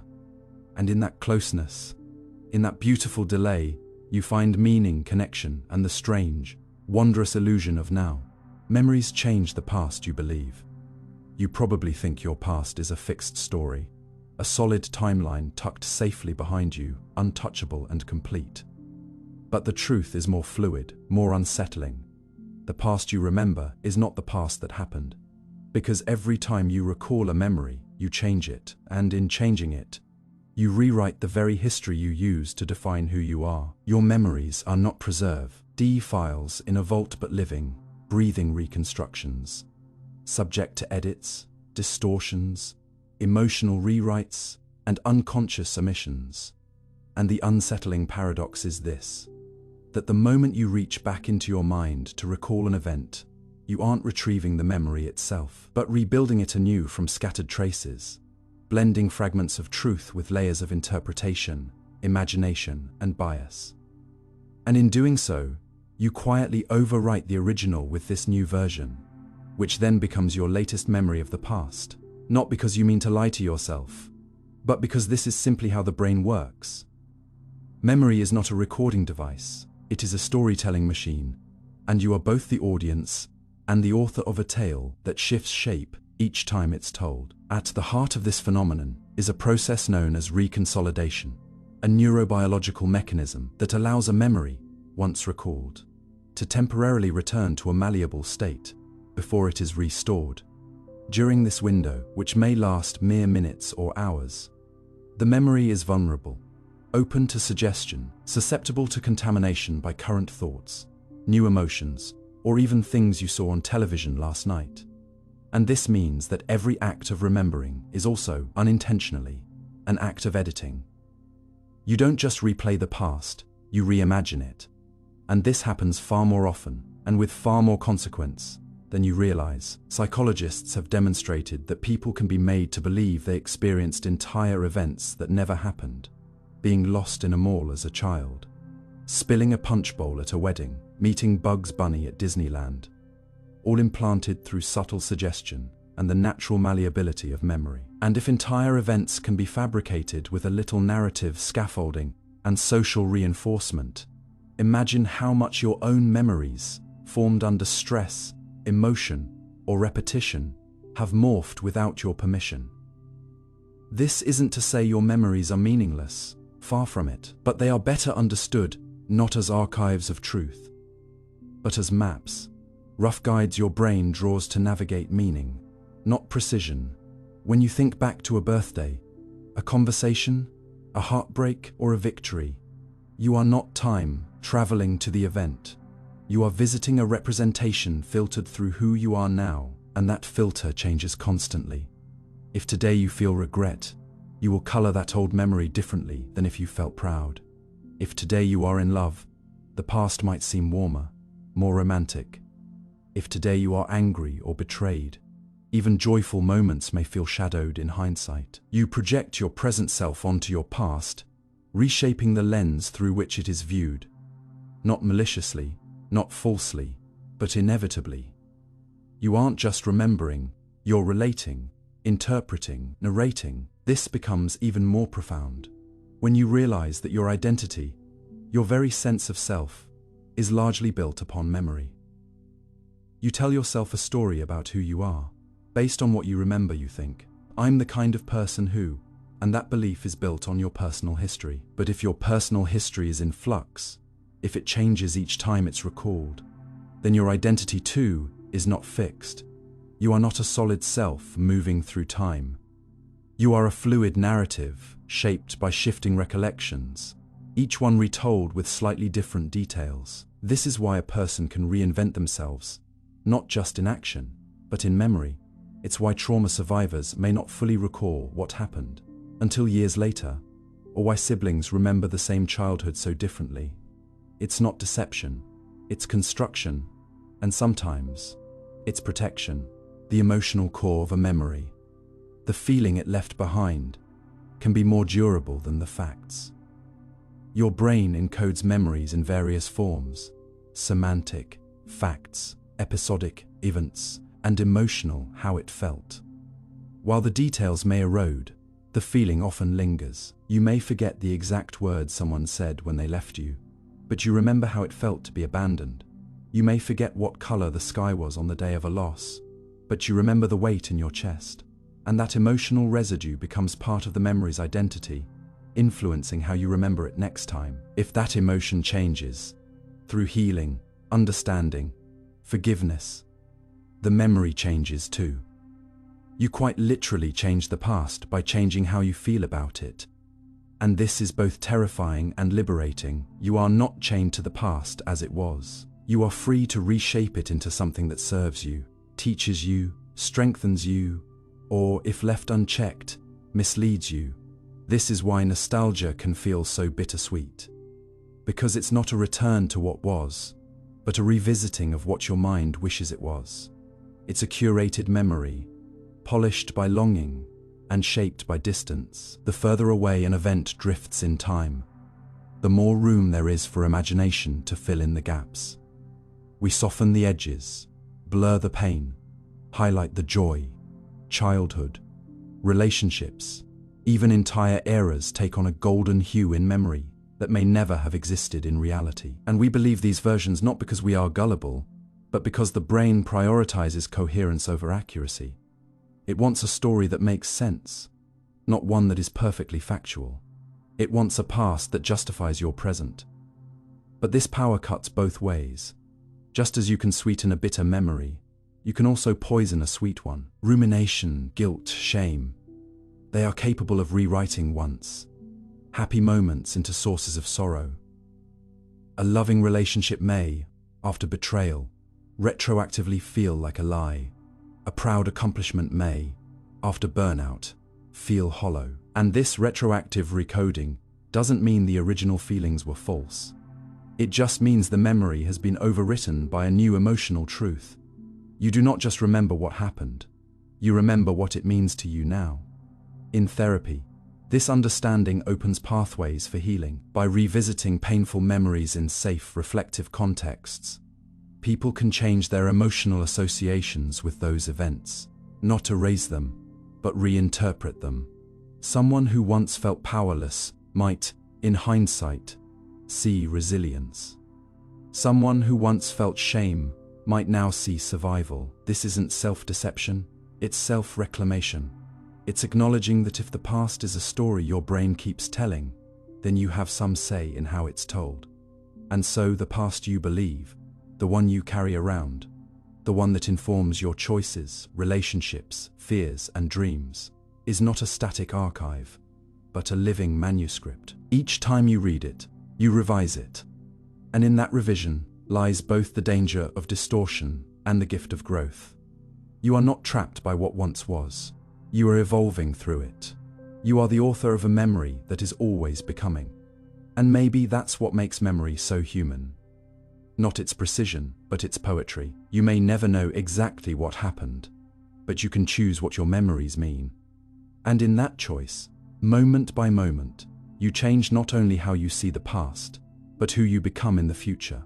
The future influences your decisions. You've always been told that your past shapes your choices, that who you are is a product of where you've been, what you've endured, and how your memories have built your identity. But what if that assumption only tells half the story? And the other half, perhaps the more quietly powerful half, is that your future, or at least your expectation of it, might be steering your decisions even more than your past ever did. That is, not only do you move forward guided by memory, but you are simultaneously pulled forward by the gravitational tug of a future that hasn't happened yet, but already shapes your trajectory. And that strange influence, subtle yet ever present, is not just a psychological illusion, but a phenomenon supported by growing research in neuroscience, behavioral economics, and even quantum theories that suggest time may not be a strict linear march from cause to effect, but a dance of anticipation and retroactive influence, in which tomorrow leans into today and whispers directions into the mind you think is free. At first it sounds absurd. How could something that hasn't occurred yet determine what you're doing now? But consider the countless decisions you make not based on what is, but what might be. You study not because you enjoy every page, but because you picture a career. You save money not for today's needs, but for future security. You hold back a confession, not because it doesn't ache to be said, but because you fear what it might do to a relationship that hasn't yet played out. And even at the smallest scales you choose your breakfast, your tone of voice, all with one foot subtly planted in a time that hasn't arrived, forecasting how things might go based on how they might be perceived. You are constantly living in advance, shaping the present with a shadow of what you think the future expects of you. This phenomenon has a name in psychology: prospection, the mental simulation of possible futures. a cognitive faculty once thought to be uniquely human, but now observed in other species, in simpler forms. Yet still, most elaborately developed in us, prospection allows your brain to imagine events that haven't occurred, and to use those imagined futures as raw material to steer decisions today. But here's the twist. Those imagined futures don't just sit passively in your mind like daydreams. They influence your biology. When you vividly imagine a future success, your brain starts to generate reward signals, as if the reward were already within reach. Dopamine is released not because you achieved something, but because you believe you will. Your motivation ramps up not from where you've been, but from where you think you're going. And this means the future, or the story of the future you've constructed, becomes a self-fulfilling force, priming you toward the version of yourself you are trying to become. This is one of the reasons why hope can be so powerful, and why despair can be so destructive. They are not passive emotions. They are future scripts. When hope dominates, the brain sees a livable path ahead, and action follows, even in hardship. When despair sets in, the imagined future becomes bleak or non-existent, and the present loses fuel. That's why people can survive immense trauma as long as they have a reason to believe the future holds something better, and why some give up even when their external circumstances seem manageable. It's not the current pain that breaks them. It's the perceived future absence of relief. You aren't just responding to what's real, you're responding to what you believe is about to be real. Now consider how this plays out in subtle ways. When you walk into a room with a smile because you hope to be liked, or when you hesitate to start a conversation because you predict it might go awkwardly. In both cases, the decision is influenced not by what's happening, but by your forecast. In relationships, you might pull away not because anything is wrong, but because you imagine a future conflict. In career moves, you might not take a risk because you imagine a failure that hasn't happened, but already affects your heartbeat. We like to think of free will as something exercised in the moment, but more often than not, it's exercised under the silent pressure of imagined futures. And this becomes even stranger when you consider studies in neuroscience suggesting that the brain may actually prepare actions before we're consciously aware of making decisions, and that these preparations are often influenced by contextual cues and expectations of outcomes. In some experiments, researchers can predict a participant's decision several seconds before the participant reports having made it, based on brain activity patterns. This predictive behavior, coupled with the brain's future-oriented simulations, hints at a deeper mechanism, that your brain is constantly running scenarios of what might happen next, and selecting behaviors in anticipation, not reaction. It's not just responsive, it's predictive. You live in a simulation of your own making, and that simulation includes imagined futures as vital components of the present's architecture. Even your memories are reshaped by the future you anticipate. When you expect something joyful, you often look back on past events through a brighter lens, seeing patterns of progress or moments of foreshadowing. When you dread the future, past memories often take on darker shades, as if retroactively justifying your anxiety. This blending of temporal perspectives creates a non-linear perception of life. The future changes the past by influencing how you interpret it, and both the past and future converge in the choices you make now. You are never in a purely present moment. You are always navigating the tension between memory and forecast. In behavioral economics, this is reflected in temporal discounting, the tendency to value immediate rewards more than future ones. But this isn't just about impatience. It reflects how the brain weighs imagined futures. The more real a future outcome feels, the more likely we are to act toward it. This is why visualization techniques can be powerful. When you vividly imagine a positive outcome, it feels closer, more tangible, more motivating. Athletes use this. Performers use this. Therapists teach this. Because imagined futures, when deeply felt, can move the needle of motivation in the present. Some interpretations of quantum physics, particularly those influenced by the block universe theory, suggest that past, present, and future all coexist, and that the flow of time is a matter of perception, not physics. In such a model, the future isn't waiting to happen. It's already part of the structure of reality, and while this doesn't mean the future is set in stone, it does imply that what we call future may be just another coordinate on the map of space-time, and your consciousness, bound by causality and perception, moves through this map experiencing it as unfolding. In this view, your anticipation of the future isn't just a projection. It's a faint echo of something that already exists and is subtly influencing you through entanglement, not yet understood. So what does this mean for how you live? It means you are not just a creature of history, you are a creature of prophecy. Not in the mystical sense, but in the neurobiological sense. You are constantly pulled forward by the gravitational force of imagined tomorrows. And the quality of those tomorrows, their emotional tone, their perceived plausibility, becomes a lens through which you filter the choices of today. If you believe your future is bright, you behave more boldly. If you believe your future is doomed, you behave more defensively. And that behavior reshapes the very path you're walking. The future you anticipate becomes the future you create. So perhaps the question is not, what has shaped me? But what am I allowing to shape me next? Because whether you know it or not, the future is always in the room with you. It's in the hesitation before you speak. It's in the heartbeat before you act. It's in the story you silently tell yourself about what's coming next. And it's that story, more than your past, that guides your hand today. High adrenaline slows time subjectively. You've probably felt it before. That eerie sense that time is stretching out, that seconds feel like minutes, and every detail around you becomes strangely vivid.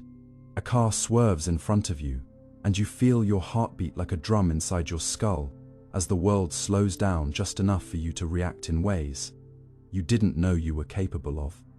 This isn't a scene from a movie, nor is it just a trick of memory. It is the very real, measurable effect of high adrenaline, a surge of biochemistry so potent that it alters your perception of time itself. Not by stretching time in the physical sense, but by compressing your awareness of it, by accelerating your internal clock so dramatically that the world outside appears to crawl. And while the seconds still tick at the same pace on the clock, your brain has crammed so much data into them that they feel like eternities. And yet, what's most astonishing is that this isn't just a reflex, it's an entire cognitive transformation driven by evolution, survival, and the strange flexibility of how we perceive time when life itself feels at stake. This subjective slowing of time, often called time dilation in perception, not to be confused with Einstein's relativistic version, happens most dramatically during moments of acute stress, danger, or thrill, where your sympathetic nervous system floods your body with adrenaline, epinephrine, ramping up your heart rate, sharpening your senses, and switching your brain into a kind of hyper-record mode. Neuroscientists have found that during these moments, the amygdala, the brain's fear and emotion center, kicks into overdrive and begins encoding experiences with greater intensity and density, so much so that when you look back on the event, it seems like it took much longer than it did, because your brain stored so much more information than usual. It is as if the more frames your mind captures, per second, the longer each second appears to be when replayed. Not because time actually slowed, but because you experienced more of it. This is why people often report that time seemed to stand still during car accidents, skydiving, or near-death experiences. In one particularly clever experiment, researchers dropped participants backwards in freefall from a 150-foot tower to test whether people actually perceived time differently under stress. The answer? They didn't actually see things in slow motion during the event, but when asked to estimate how long it lasted, they consistently overestimated the time, suggesting not that perception was literally slowed, but that memory was recorded more densely. You don't see more in the moment, but your brain lays down more memory, per moment. And when you look back, it feels like time had expanded. The illusion of slowed time is a byproduct of this memory overload. But the story doesn't end there. Adrenaline doesn't just enhance memory, it alters attention. During a fight, or flight response. Your focus narrows dramatically. You stop noticing irrelevant details, like background noise or the color of the walls, and instead fixate intensely on the threat or target. This phenomenon, called tunnel vision, is the brain's way of conserving resources, filtering out noise and enhancing only the information critical for survival. That focused attention, combined with enhanced memory encoding, creates a sensory experience so dense. It mimics a slow motion effect. You are not observing more because time is slower. You are observing more because your mind is ruthlessly efficient under pressure. And this mechanism evolved for good reason. In the wild, split-second decisions meant the difference between life and death. Our ancestors needed to react to predators, falling trees, enemy tribes, threats that didn't come with second chances. The ability to feel like time was stretching gave them a cognitive edge, more clarity, more processing, more chance to survive. Even now, the same mechanism operates when you are behind the wheel and another car suddenly brakes. Your hands move before you think, because your brain has predicted the arc of danger before your conscious mind has time to debate it. The adrenaline boost makes you feel superhuman for a few seconds. And in many ways, you are. However, the subjective expansion of time isn't always tied to fear. Extreme excitement too, such as bungee jumping, high-speed racing, or even intense performances, can trigger similar effects. What is common is not fear, per se, but arousal, the elevation of emotional intensity. It is that arousal, the heightened state of mind, that supercharges attention, floods the bloodstream with neurotransmitters, and tells your brain, this moment matters. And when a moment matters, your brain gives it more bandwidth. It commits more resources to encode it, absorb it, react to it, and thus, when you later reflect on that moment, it feels like it took longer than any ordinary stretch of time. Your emotional valuation of the experience changes your perception of its duration. What's fascinating is that this same mechanism can also distort time in the opposite direction. During monotony, like waiting in a long line or sitting in a boring lecture, time feels slow while it's happening. But in hindsight, you barely remember anything. The reverse is true for adrenaline-filled events. They feel fast during the event, yet longer and richer in memory. This paradox, where intensity shortens time in the moment, but elongates it in memory, shows just how unreliable our inner clocks can be, and how deeply our perception of time is tied to our biology, our emotion, and the architecture of memory. Some neuroscientists propose that this flexibility points to a deeper truth. There is no singular internal clock. Instead, we have multiple overlapping timing systems, one based on circadian rhythm, one on heartbeats, others on motor coordination, and others still based on predictive coding from the brain's internal simulations. It's not just perception, it's a full body recalibration. Your heartbeat increases, your breath shortens, your visual cortex sharpens, and all of these variables send new signals to the brain, which tries to make sense of the sudden change in sensory input by reconstructing a different sense of time. Interestingly, this effect is so strong that it can be hijacked, which is exactly what some extreme sports, virtual reality simulations, and even video games do. They aim to place you in a state of heightened arousal, manipulating sound, speed, and visual stimulation to trigger mini surges of adrenaline. Why? Because it makes experiences feel richer, more intense, and longer. Not by changing external time, but by hacking the way your brain measures it. Some people become addicted to this feeling, the rush of altered time, the illusion of control over reality, and chase it through thrill, seeking, danger, or even destructive behaviors. What they're seeking isn't just excitement, it's a different experience of existence, one where they feel fully alive, because time, at last, feels different. So what do we take from all this? That time isn't just a ticking clock, it's a story your brain tells, one that can stretch or contract depending on your emotional state. And adrenaline is one of the most powerful editors of that story. In moments of high arousal, your brain stops being a passive observer of time and starts rewriting the script, making ordinary seconds feel like long, dramatic scenes. You aren't just a prisoner of time, you are its co-author, and sometimes, especially when your life depends on it, that story slows down. Not because time cares, but because you do. Deadlines warp your calendar sense. You don't just feel time, you negotiate with it, twist it, stretch it, shrink it, and sometimes lose control over it entirely when a deadline enters the picture. Because as soon as a fixed point in the future is marked in red on your mental calendar, your perception of every day leading up to it begins to bend, not in the way a clock would bend under gravity, but in the way a map distorts when you zoom in too close to a single point. Deadlines aren't just appointments, they're psychological gravitational wells, events so heavy with anticipation, pressure, and meaning that they pull the fabric of your mental timeline inward, causing time to feel shorter, faster, more urgent, and less spacious, making 2 weeks feel like 2 days, or 5 hours feel like a blink. And what's wild is that this compression doesn't happen equally. It's non-linear, messy, chaotic, because the closer you get to the deadline, the more distorted your perception becomes, like approaching a black hole of expectation, where your ability to plan, reflect, or act rationally gets increasingly warped by the invisible hand of temporal anxiety. It's a cognitive phenomenon deeply tied to what psychologists call temporal construal theory, the idea that the farther away an event is, the more abstractly you think about it, while the closer it becomes, the more concretely and emotionally it grabs you. And that shift in mental framing changes not only what you think about the future, but how you experience the present.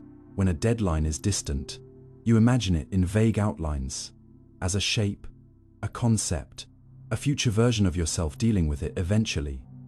And this mental distancing allows for procrastination, comfort, even denial.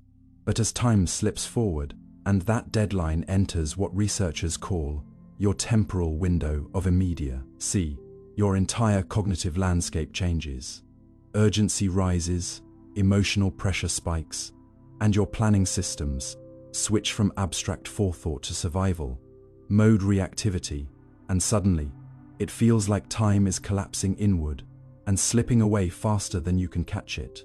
Not because the hours are changing, but because your relationship to them has been completely rewired. This psychological contraction of time under pressure is magnified by the way working memory functions.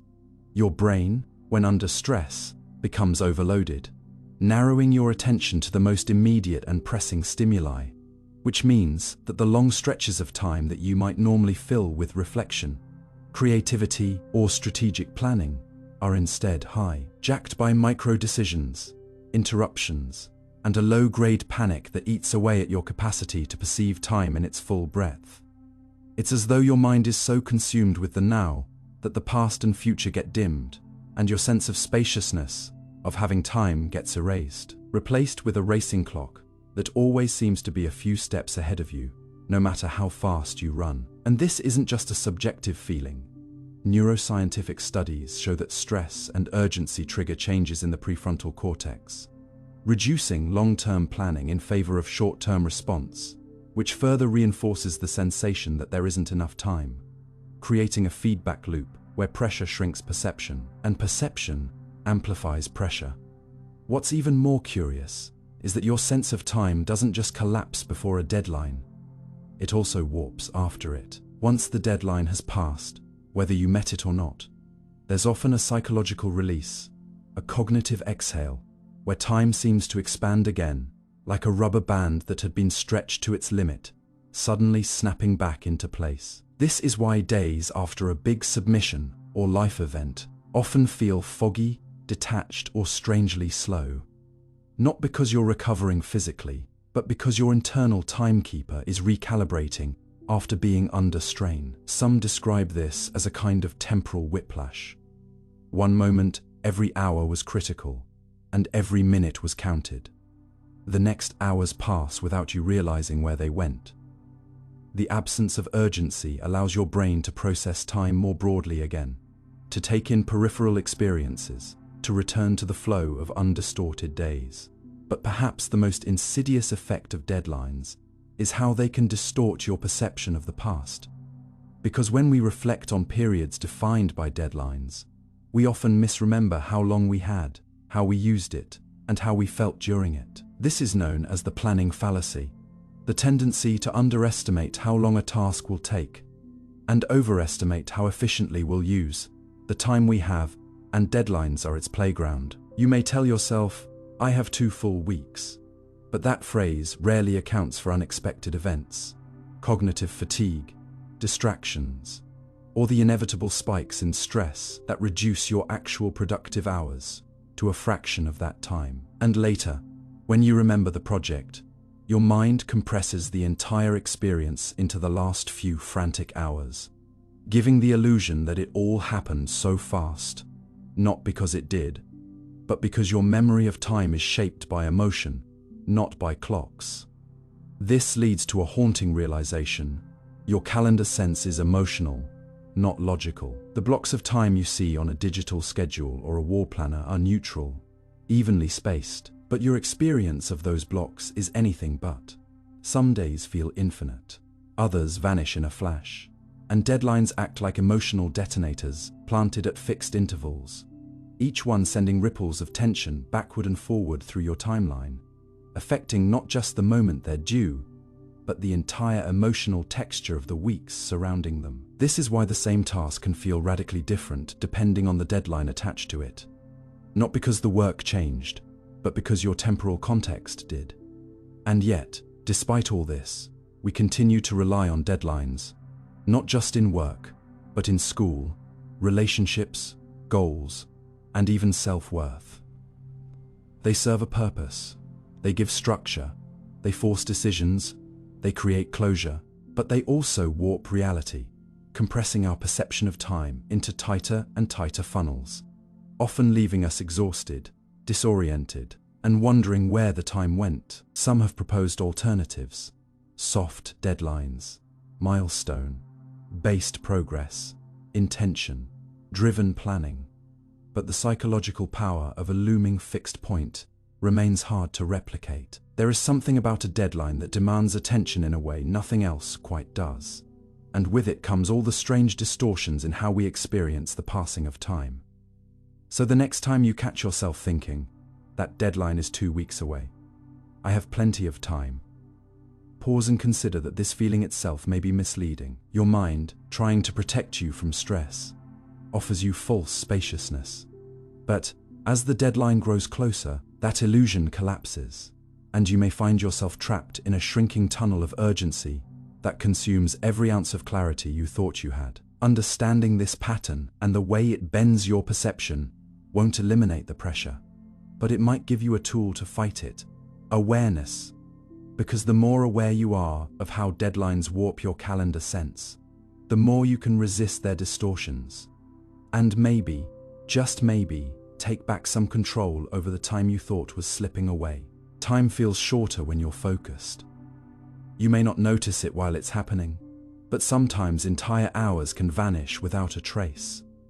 Not because you lost them, but because you were so deeply absorbed that time itself seemed to slip away from your awareness, dissolving into the rhythm of what you were doing. This isn't an illusion in the trivial sense. It's a reflection of how profoundly your perception of time is shaped by attention, how the very fabric of experienced time stretches or shrinks, based not on external clocks, but on where your mind is and how fully it is engaged. And in those rare moments when your thoughts are not fragmented, when distractions fade and the world narrows into a single point of focus, something strange happens. Time compresses, not in reality, but in your memory of it, and minutes that were full of complexity and flow feel like they passed in the blink of an eye. Because your brain, occupied with content and absent of pauses, simply doesn't record the passage in the same way. This phenomenon, known in cognitive science as temporal compression, is not about how fast time actually moves, but how densely your brain encodes the moments you live through. And when your attention is stretched across multiple tasks, or drained by boredom, Every second feels pronounced, the duration magnified by awareness of its passing. But when you are immersed, when you are in what psychologists call a flow state, you become temporarily blind, so caught in the current that you forget the river's banks even exist. And what's remarkable is that this shift in perception is not confined to elite performers or artists or athletes. It's accessible to anyone who loses themselves in the act of doing something they care about, where challenge and skill are perfectly matched, and internal dialogue falls silent, replaced by fluid responsiveness. Neuroscientifically, this is tied to activity in the prefrontal cortex, specifically a downregulation in what is called the default mode network, the system responsible for self-referential thoughts, time tracking, and mental wandering, meaning that in deep focus, the brain's narrative voice goes quiet. And with it, the internal metronome you usually rely on to know how long something has lasted fades too. And that's why you might emerge from a creative session or an intense project surprised that 3 hours have passed. Even though it felt like 30 minutes, your mind, unburdened by commentary, simply didn't bother timestamping each moment. And this is one of the rare ways in which time seems to speed up without emotional pain or external pressure. Compare that to situations of waiting or stress, where each minute stretches painfully long, and you start to see how time, psychologically, is elastic. Not in the way that Einstein described relativity, but in how consciousness prioritizes what's worth recording, and this opens the door to something deeper. If our sense of time is so dependent on focus, then the way we choose to live, distracted or attentive, literally changes the way our life feels in retrospect, meaning two people can live the same number of days, but feel they've lived different amounts of time. And that's not just a poetic idea, but a measurable reality, seen in studies of attention, memory density, and subjective duration, all of which show that meaningful focus acts like a compression algorithm for time. It squeezes hours into tight packages, making them feel short in the moment, but strangely rich when remembered. It also reveals something important about modern life, that the more fragmented your attention, the longer and more draining your days may feel. But paradoxically, the more empty they'll feel when looking back, because fragmented attention leaves fragmented memory. And this trade-off between immediate time awareness and meaningful life recollection is something most people aren't even aware we're making, simply because they don't know that their brain's clock depends on attention to run smoothly.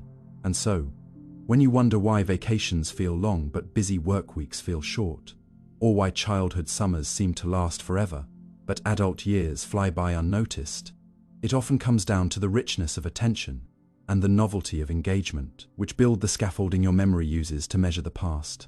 As it turns out, the sensation that time is passing quickly is often a sign that you're doing something aligned with your abilities and interests, something immersive enough to silence the inner noise. And that raises a paradox.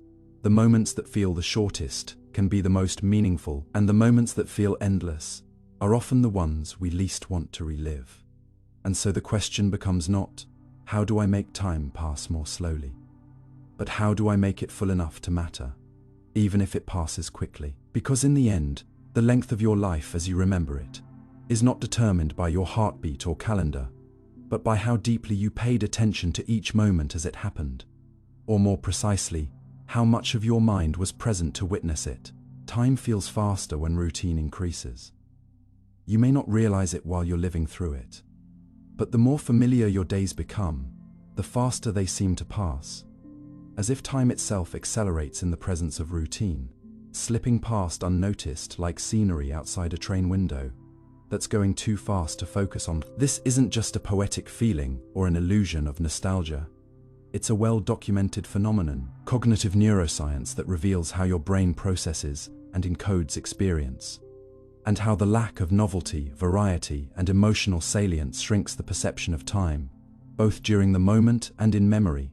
At the heart of it is the way your brain measures time, not by seconds ticking mechanically on a clock, but by changes, by events, transitions, shifts in attention, sensory input, and emotional engagement. which serve as landmarks that break up the flow of consciousness and help your memory structure time into a narrative. And when those landmarks are absent, when your days repeat in nearly identical patterns, there are fewer memory stamps to distinguish one day from the next, and so your perception collapses them together into a blur, leading to that familiar feeling that weeks or months have flown by without leaving a trace. This explains why childhood summers seemed endless, because every day was filled with novelty, exploration, uncertainty, and learning, which created dense memories that stretched the perception of time, whereas adulthood, with its repetitive schedules and familiar places, compresses the sense of duration, making even entire years feel like they evaporated. Neuroscientifically, this is because of how the hippocampus and prefrontal cortex encode temporal information when you experience something new or emotionally significant. Your brain lays down strong memory traces, anchoring the moment in time. But when you go through the same morning commute, sit at the same desk, perform the same tasks, and return to the same evening routine, your brain starts optimizing for efficiency.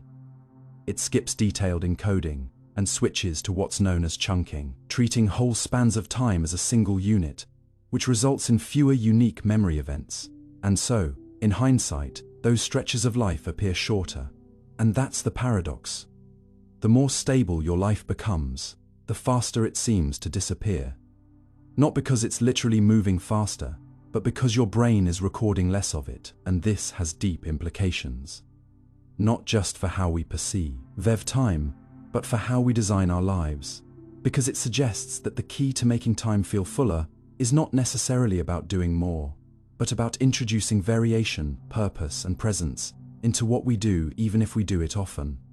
And here's where philosophy meets neuroscience. If time, as experienced, is a reflection of change, then a life devoid of newness is, in some sense, a life that barely feels lived, no matter how many years it technically spans.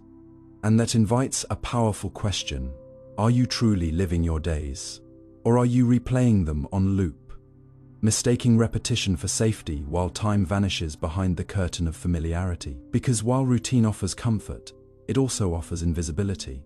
And if you want your life to feel longer, not just in duration but in meaning, you must occasionally step outside the loop, vary your patterns, seek surprise, or even just pause and fully notice what you normally overlook. And it doesn't require dramatic change. Even small deviations, like taking a different route to work, trying a new dish, learning something unfamiliar, or engaging with others more deeply, can increase the number of temporal markers your brain stores, effectively stretching time in memory and giving you the gift of feeling like your days were truly filled. It also sheds light on why crisis, heartbreak, or trauma can distort time perception in the opposite way. Those moments are packed with intensity, unpredictability, and emotional peaks that leave dense memory traces, which is why a single week of upheaval can feel longer than a month of calm. And while we wouldn't wish for chaos, we can learn from its psychological mechanics. Time feels slow when experience is rich, and fast when life becomes bland. Which brings us to a sobering truth. Many people don't realize their lives are flying by until it's too late.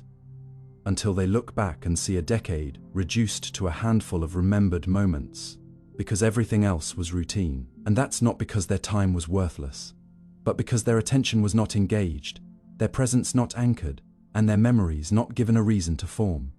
So if you're feeling like time is slipping through your fingers, like entire seasons blur together, without anything memorable happening, it might not be a problem with time itself.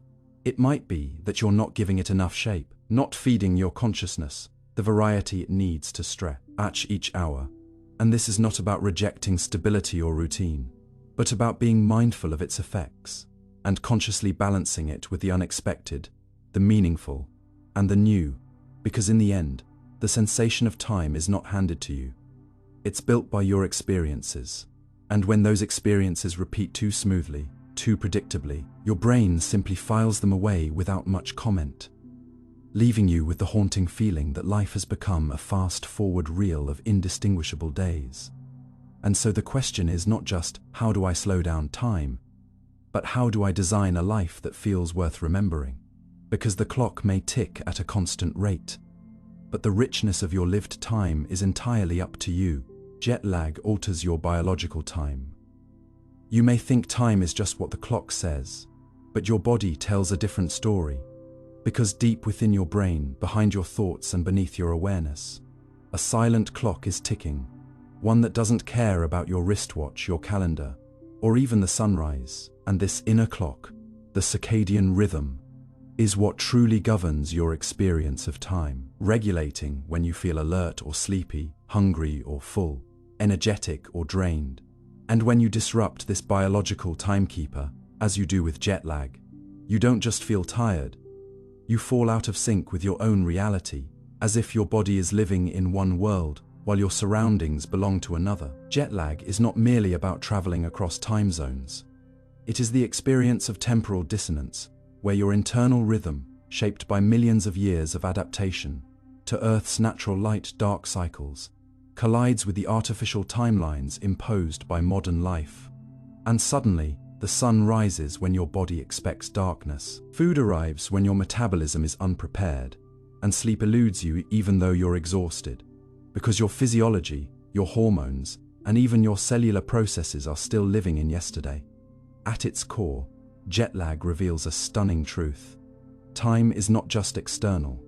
It's internal, built into your biology by a master clock in the brain's suprachiasmatic nucleuses, a tiny cluster of neurons in the hypothalamus that synchronizes nearly every process in your body, from hormone release to temperature regulation to gene expression, using the light from your eyes as a guide. And when this master clock is thrown off by a sudden time, zone shift, or even irregular sleep patterns, you don't just feel off.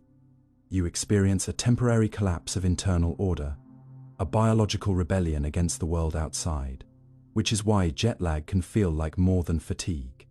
It can alter your mood, digestion, concentration, immune system, and even your sense of time's flow. But what's even more fascinating is that this disruption exposes how much of your time perception is embodied, not just in your conscious thoughts, but in the rhythmic oscillations of your cells, your brainwaves, and your hormonal tides, all of which are entrained to a temporal blueprint that you rarely notice until it breaks. For instance, cortisol, the hormone that wakes you up and energizes you, normally peaks in the early morning. But if your circadian rhythm is misaligned, it may surge at night instead, making sleep nearly impossible. Melatonin, the hormone of darkness and sleep, may rise too early or too late, confusing your entire sleep-wake architecture. And it's not just hormones. Your gut bacteria also follow a circadian rhythm, meaning that when you eat at the wrong times in a new time zone, you may feel bloated, nauseous, or hungry at inappropriate hours, not because you're weak or unadaptable, but because your entire system is operating on a biological schedule that no longer matches your location. In fact, researchers now believe that your body contains not just one clock, but thousands, with every organ and cell operating like a musician in an orchestra, following the conductor's tempo, the SEN, but also capable of going out of tune when left unchecked, which is why jet lag can linger for days or even weeks, especially when your peripheral clocks, in your liver, heart, and muscles, haven't yet caught up to your central clock, leading to a fragmented and disjointed temporal experience that affects everything from your cognition to your mood to your immune response. And here's where it gets truly mind-bending. Even if you force yourself to adopt a new schedule by eating, sleeping, and working on local time, your internal perception of time can still lag behind, making minutes feel longer, days feel shorter, and your entire sense of rhythm feel dislocated, like a song that's playing out of sync with its beat. And this temporal misalignment reveals something profound about the nature of time itself, that it's not a universal constant, but a subjective physiological construction that depends on the synchrony of your internal systems. And in this way, jet lag is a portal, a rare moment where you can witness the fragility of your time perception, where the normally seamless illusion that now is a shared experience breaks down, and you see how deeply personal and biologically grounded your experience of time truly is. But it doesn't stop at air travel. Social jet lag, a concept now supported by growing research, refers to the chronic mismatch between your natural circadian rhythm and the demands of society, like having to wake up early for school or work when your body is wired for a later start, leading to chronic sleep deprivation, mood disorders, and a blunted experience of time itself, where life feels like a blur, not because you're busy, but because your body is constantly out of sync. And perhaps this is why modern life often feels rushed, disjointed, or emotionally distant. Because we are constantly forcing our biological clocks to match artificial schedules, ignoring the natural ebb and flow of our internal timekeepers in favor of digital calendars and work shifts. And in doing so, we sever ourselves from the biological rhythms that once grounded us in a rich, full sense of time. And so, the next time you feel jet-lagged, or even just off from staying up too late, or waking too early, recognize that what you're feeling is not just fatigue, but temporal dislocation, a moment where your inner time and outer time have fallen out of phase, and the path to recovery is not just sleep, with food, with movement, and with presence, allowing your body to slowly find its beat again.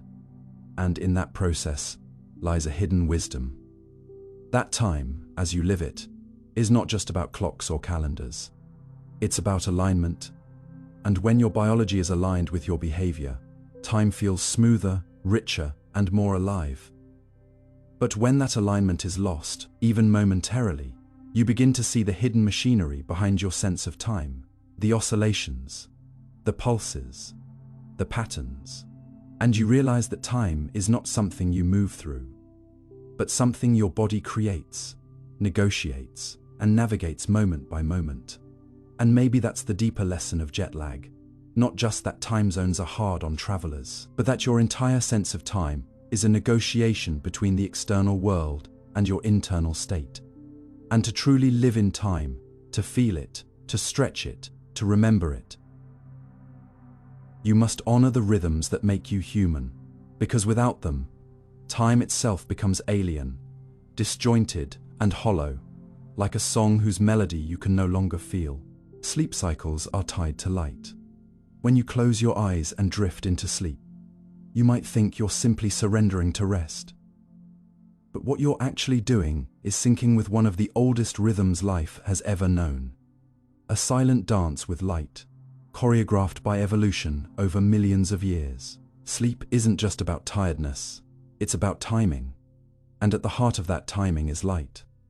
Not the metaphorical kind, but literal photons entering your eyes, even when they're closed, even when you don't realize it, signaling to your brain what time of day it is, and whether your body should be alert or slowly folding into darkness. Deep in the hypothalamus of your brain lies a tiny cluster of cells called the suprachiasmatic nucleus, the SCN, which acts like a master clock, coordinating all of your circadian rhythms. And this clock doesn't keep time by itself. It relies on external cues, primarily light, to stay on track. The moment sunlight reaches your retina in the morning, specialized photoreceptor cells send electrical signals straight to the SCN, essentially telling your body, "It's day, wake up." In response, melatonin production, a hormone that makes you sleepy, gets suppressed. Your core temperature starts to rise, cortisol levels increase, and your metabolism ramps up. It's a biological symphony directed by light, rehearsed for generations. But remove the conductor, strip away natural light, and things begin to fall apart without sunlight, or with exposure to artificial light at the wrong times. Your circadian rhythms start to drift. You might sleep poorly, feel groggy during the day, or even experience symptoms akin to jet lag, without ever stepping on a plane. This connection between light and sleep isn't just a scientific curiosity. It is a fundamental truth about how your biology is wired. Long before clocks or calendars, your ancestors told time by the sky. When the sun rose, they hunted or gathered. When it set, they rested. That pattern is so deeply embedded in your DNA that your body still expects it. And this becomes strikingly clear in studies where people live in environments without natural light cues. Caves, bunkers, or even carefully designed laboratory isolation chambers. In these places, sleep-wake cycles begin to stretch or shrink unpredictably, and internal clocks go haywire. Even astronauts on the International Space Station, where the sun rises and sets every 90 minutes, have to follow strict artificial light schedules to prevent disorientation, insomnia, and cognitive fatigue. The lesson is simple but profound. Your sleep depends not just on when you lie down, but on the light that surrounds you throughout the day. Blue light in particular, like the glow from your phone or computer screen, has a powerful effect on your brain, mimicking sunlight and delaying melatonin release. That's why checking your screen at midnight doesn't just pass the time. It literally tells your brain, it's not time to sleep yet.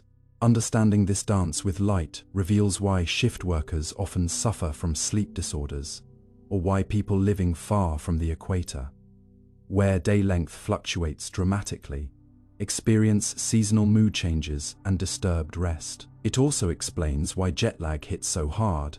It's not just about changing time zones, but about suddenly asking your brain's clock to ignore the light cues it's trained to obey. Your biology doesn't take orders from your calendar, it listens to light. And the deeper science only reinforces this. Recent research has identified specialized light-sensitive proteins in the eye, like melanopsin, that don't help you see, but instead feed information directly to your circadian centers. They act like celestial messengers, whispering what kind of day it is, setting the tempo for hormone release, body temperature, alertness, and even the timing of gene expression. This molecular machinery keeps you in sync not just with your surroundings, but with the cycle of life itself. Sunrise to sunset, wake to sleep, birth to death. But here's the strange twist. In the modern world, we've largely broken this ancient connection. We live indoors, under dim artificial lighting during the day, and bright artificial lighting at night, exactly the opposite of what our biology expects. This mismatch confuses our internal clocks. Studies show that even a single evening of bright light exposure can push your circadian phase back, making you fall asleep later and sleep less deeply. Over time, this adds up to chronic sleep debt, increased risk of depression, weight gain, cardiovascular issues, and weakened immunity. Your body is not designed for a 24/7 light buffet. It's built for contrast, for bright days and dark nights. And restoring that contrast, even just a little, can transform your health. Morning walks in sunlight, dimming lights in the evening, avoiding screens before bed. These aren't just lifestyle tips, they're acts of biological alignment. So the next time you're lying awake, staring at your phone, feeling too wired to sleep, remember that your brain might simply be obeying the message it's receiving from that tiny glowing screen. Stay awake, it's still daytime. And when you finally fall asleep, it's not just about exhaustion. It's about light fading, systems winding down, melatonin rising, and your body slipping back into an ancient rhythm it once shared with the stars. You're not just a person trying to get rest. You're a walking clock trying to realign with the sky. The universe has given you an internal timekeeper, but it only works if you let the light in and let the darkness return. And that means sleep isn't separate from the world around you. It's entangled with it, deeply and irreversibly. You don't just fall asleep. You fall back into rhythm, into sync, into the pulse of something older than memory, something written in photons and carved into the flesh of every living thing that's ever needed the sun. Sleep is not just what your body craves, it's what the light demands. Babies have no time perception. You weren't always aware of time, of mornings turning into afternoons, of minutes dragging or rushing past, of how long you waited, or how quickly something ended. Because once, when you first arrived in this world, time didn't exist for you at all. At least, not in the way you experience it now. And that disconnection wasn't a flaw, but a window into something profound, something we often forget as adults. Time, as we know it, is not a given. It's constructed, perceived, shaped by memory, language, emotion, and biology, all of which infants haven't yet developed. A baby doesn't understand yesterday or tomorrow, doesn't grasp the difference between 5 minutes and 5 hours, and certainly doesn't count the days. Because in the earliest stage of life, everything simply is. There is no before or after, only an ever-present now filled with sensations, needs, and emotions that arrive like waves, intense and immediate, then vanish just as quickly, untagged by a clock or a calendar. Neuroscientists have long been fascinated by this strange temporal blindness, this absence of duration in early cognition. Studies show that infants lack the neurological architecture necessary for time perception. Their prefrontal cortex, which helps adults sequence events and estimate intervals, is still under construction. Their hippocampus, which plays a key role in forming long-term memories, is immature, and their sense of self, which anchors experiences in a timeline, has not yet crystallized. And because time perception is deeply rooted in memory, because remembering is what allows us to say something happened, and in what order babies live in a kind of eternal present, where every hunger is urgent, every comfort is total, and every disruption feels infinite, because there's no past to compare it to and no future to escape into. This isn't just a poetic idea. It's a measurable neurological reality. When adults experience time, they're not merely observing events unfold. They're placing those events in sequence, measuring the distance between them, predicting what comes next, and referencing what came before. These skills require a brain that's highly developed and synchronized across many regions, especially the cerebellum, basal ganglia, and prefrontal areas responsible for attention, anticipation, and recall. But an infant's brain, though astonishingly active, is still wiring itself together. The myelination of neurons, which speeds up electrical signals between brain cells, is incomplete. Synaptic pruning, the process by which unnecessary neural connections are eliminated to strengthen the most useful pathways, is still ongoing. In essence, the brain of a newborn is like a musical instrument that hasn't yet been tuned. It can produce sound, but not with precision. And so, for the first few months of life, babies don't process sequences or durations in the way adults do. They respond instead to immediate sensory input: light, warmth, pressure, voices, smells, without situating these sensations in a temporal framework. Time in their world is not a dimension to be moved through, but a blur of overlapping experiences with no distinct edges or direction. As development progresses, especially around 6 months to 1 year of age, babies begin to show early signs of temporal awareness. But even then, their perception is fragmented and non-linear. They might anticipate a feeding schedule or recognize that bedtime follows bath time. But this isn't time perception in the adult sense. It's behavioral conditioning tied to routine, not a conscious awareness of passing minutes or future planning. A toddler might protest when a parent leaves the room, not because they know how long they'll be gone, but because the absence feels endless in that moment. The concept of waiting, of something happening later, is foreign and incomprehensible. It's not until around age 3 to 5 that children begin to truly grasp time as a structured phenomenon, beginning to use language that marks past and future, to understand sequences like first, then, and last, and to make sense of durations in minutes or hours. Even then, their internal clock remains vastly different from that of an adult.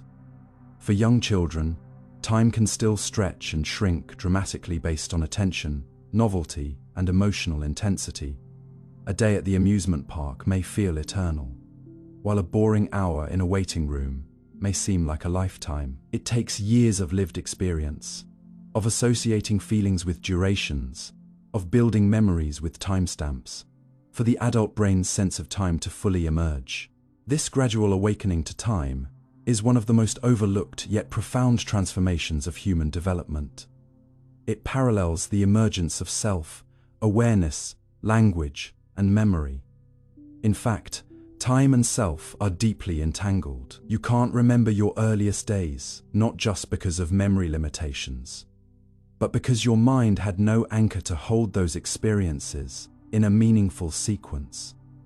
Without a defined self to say this happened to me, early experiences drift without narrative, like photos without captions. As you develop, you begin to place yourself within stories, first simple ones, then more complex, where time becomes a structure upon which meaning is hung.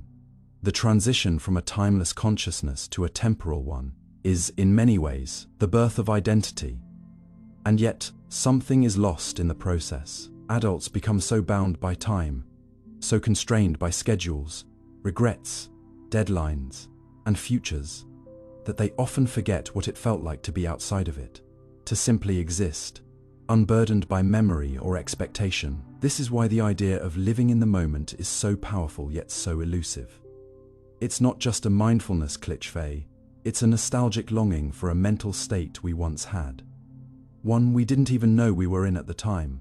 The science of time perception in infants doesn't stop at psychology. It touches physiology too. Circadian rhythms, the body's internal clock that governs sleep, wake cycles, hormone release, and alertness, are not fully functional at birth. That's why newborns sleep in irregular, fragmented blocks throughout the day and night. Their pineal gland, which secretes melatonin in response to darkness, only begins to function after a few weeks. Their body hasn't yet synchronized with the 24-hour cycle of Earth's rotation. In fact, it's light itself that trains this system. Over time, exposure to natural light and social cues helps the baby's internal clock align with external time, establishing patterns of day and night, activity and rest. Even at the biological level, time is something that must be learned, not something we're born knowing. This alignment process, called circadian entrainment, is one of the earliest ways in which an infant begins to interface with the rhythms of the world. But it's still a far cry from perceiving time in the way adults do. A 3-week-old may cry every 3 hours, but has no concept of a 3-hour interval. To them, hunger simply is, urgent and absolute, untied to clocks or context. Understanding that babies have no time perception reshapes how we view their behavior. When a baby cries inconsolably in the middle of the night, it's not manipulative or unreasonable. It's a response born in a timeless world, where needs have no context and discomfort feels eternal. When they calm suddenly in a parent's arms, it's because the now has changed. They don't miss you when you leave because they can't imagine your return. They don't anticipate playtime or dread the end of it, because those ideas require future modeling, something their brains are still building. And this has implications for parenting, caregiving, and even education. It reminds us that empathy for infants begins with understanding their alien experience of the world. Not only do they not understand time, they don't understand that you understand time. Their world is intimate and immediate, shaped not by cause and effect, but by presence and absence. Their emotions are tidal, not linear. Their needs are not scheduled.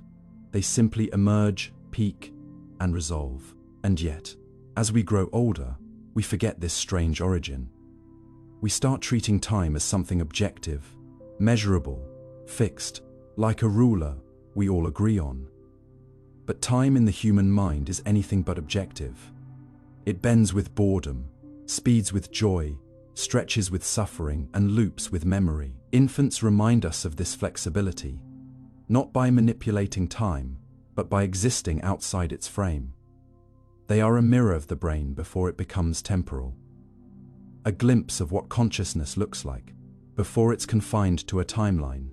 And this has philosophical implications too. If time is learned, then reality, as we experience it, is learned. The way we construct the world, organize our lives, and measure meaning is all filtered through a temporal lens that had to be installed. Before that installation, life was raw, immediate, and unstructured, which leads to a provocative question. Is our mature perception of time a more accurate view of reality, or merely a more efficient illusion?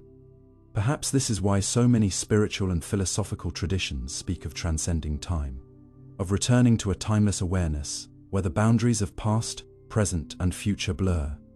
In a way, they're describing a return to infancy, not in helplessness, but in presence, and that idea of recovering something we never realized we lost gives weight to the study of how time emerges in the mind.